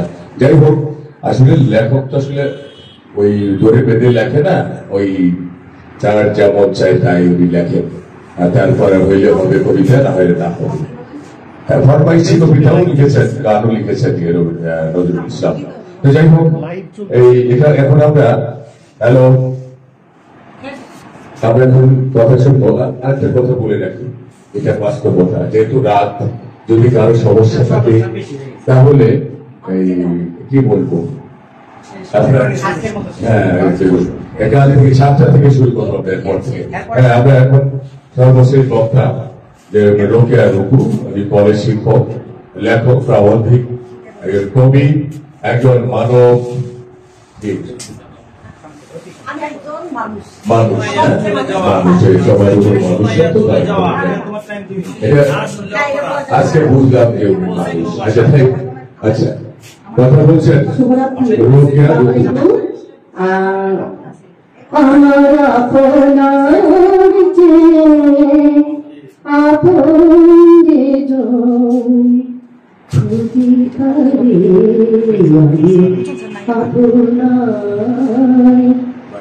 অর্থাৎ এই গানটা বলার উদ্দেশ্য হয়েছিল আমি প্রচন্ড ভাবে শুনি।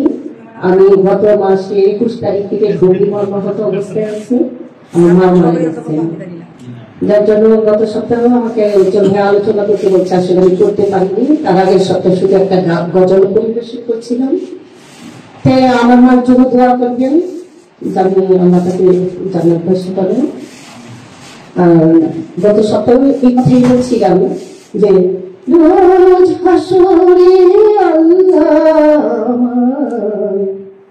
করোনা বিচার, আল্লাহ করোনা বিচার, বিচার চাহে না কবু, দয়া চায় এই গুনাহগার, আল্লাহ করোনা বিচার, আল্লাহ করোনা বিচার।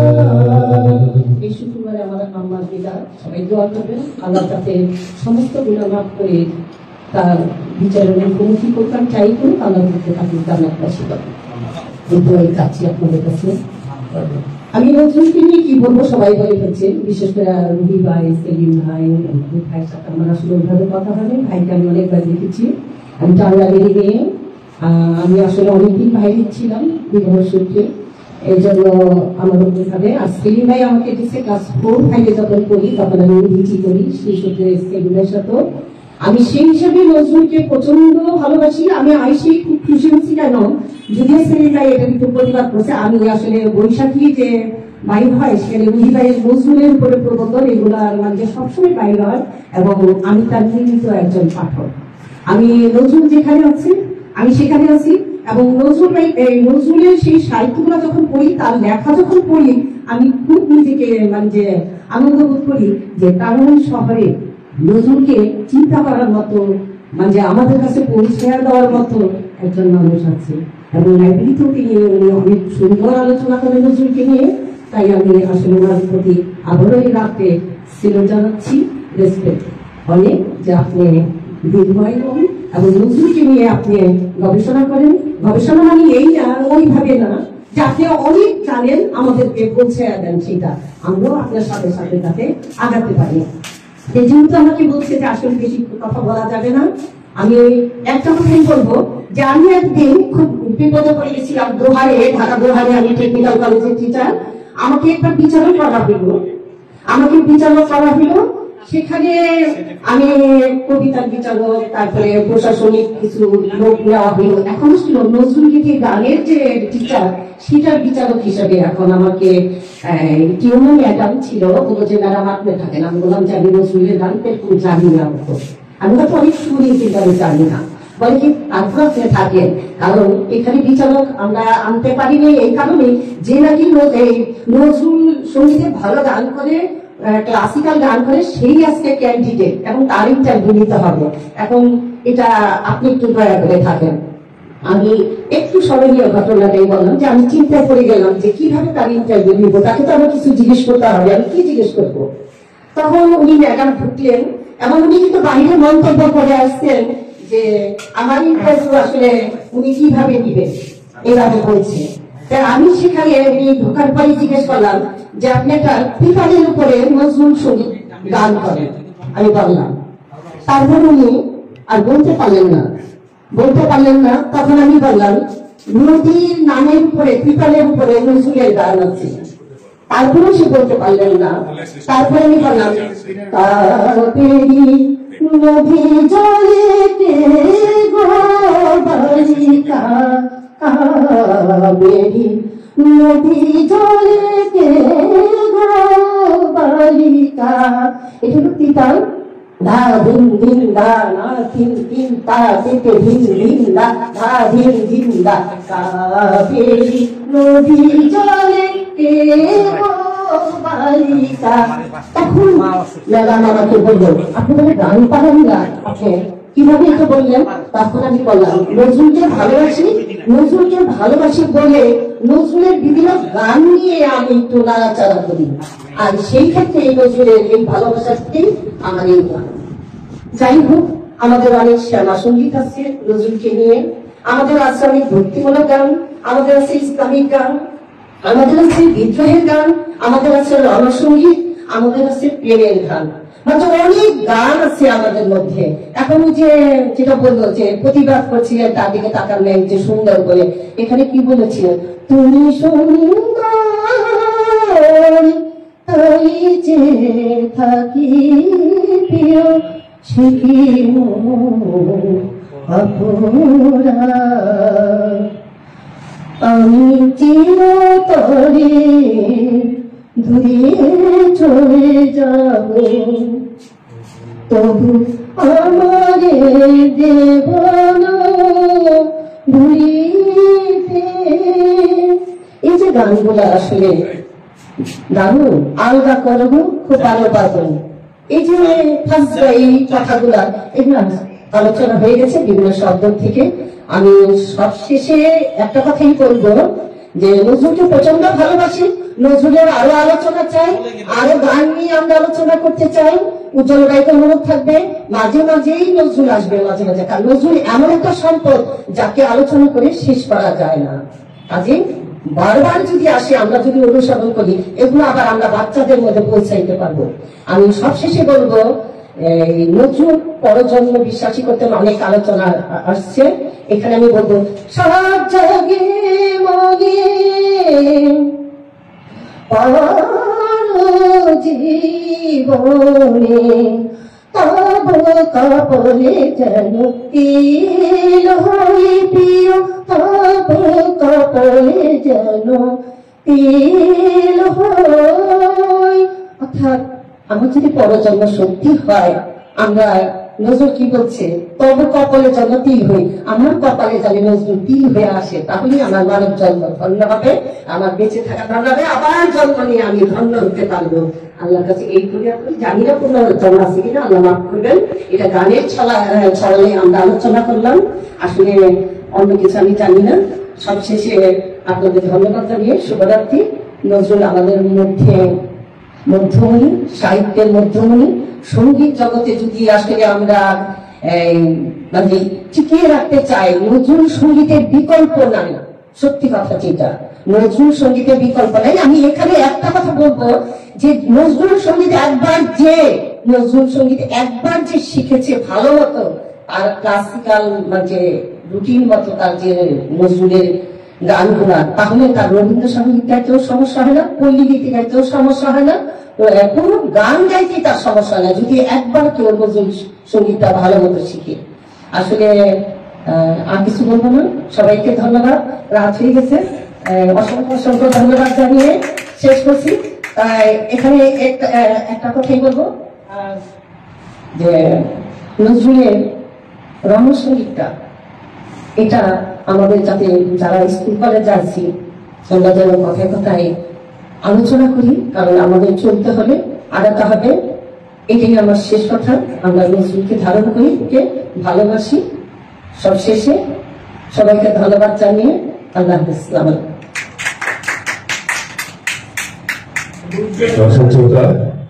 এতক্ষণ নজরুল সঙ্গীতের বহুমাত্রিকতার উপর কথা বলছিলেন এবং সর্বশেষ বক্তা রোকেয়া রঘু পরের শিক্ষক। এখানে একটা কথা বলা খুবই জরুরি, সেটা হলো যে কবি যা লেখেন, একজন লেখক যা লেখেন সব কথা তার নয়, তার জীবনের এটা ম্যাডাম শোনেন, কবি যা লেখেন এটা ভুল ব্যাখ্যা। এগুলো কবির জীবন, একটা কবিতা লিখতে গিয়ে যা লেখেন, উনি তাই ফলিং হতে চেয়েছেন, এরা গরু হতে চেয়েছেন, উনি গরু হতে পশু হতে চেয়েছেন, এগুলো এগুলো এগুলো উচিত নয় কথাগুলো বলা।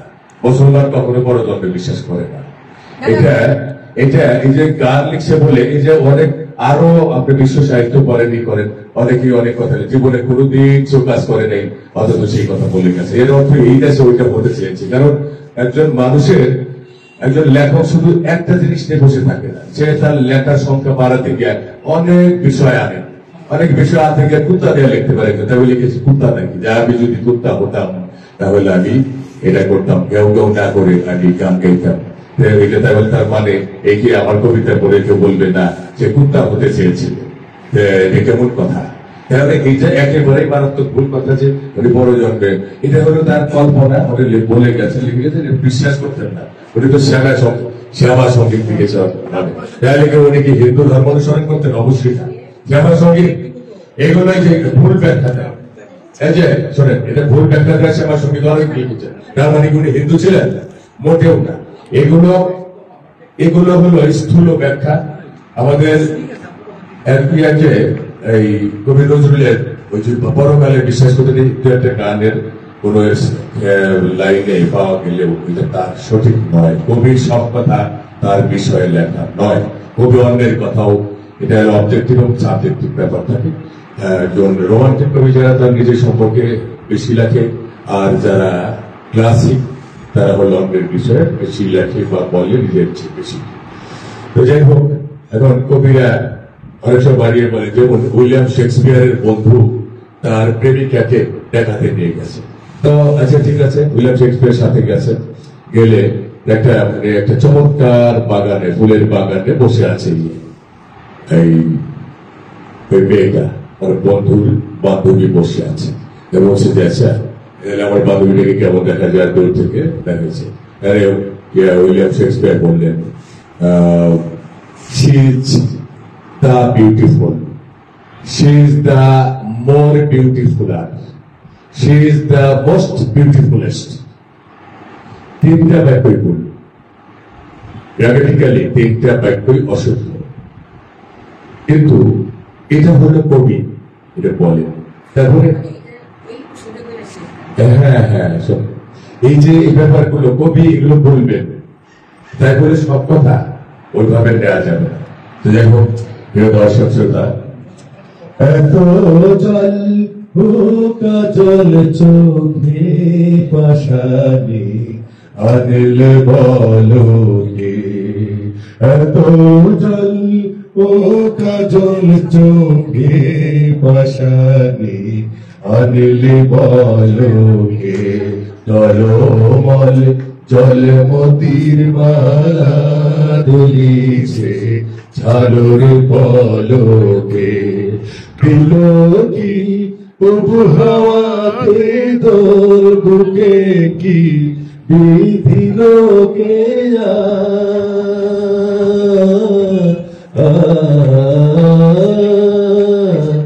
দিল কি প্রভু হাওয়াতে তোর বুকে কি বিধিল কে, এত জল ও কাজল চোখে পাশানি আনলে বলো কে।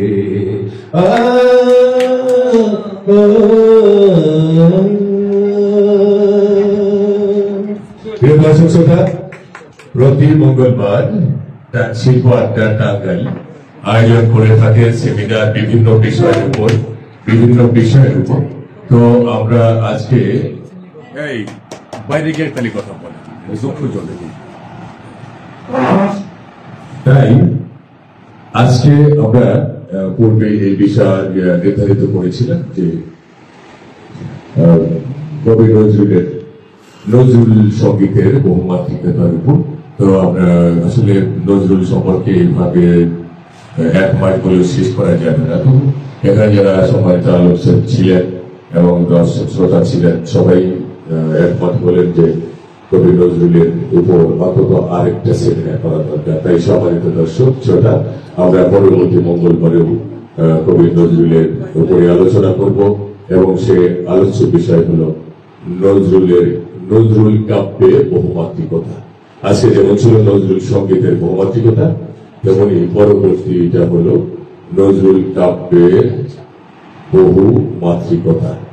তো এতক্ষণ নজর ধরে আমাদের এই অনুষ্ঠান আমরা উপভোগ করছিলাম।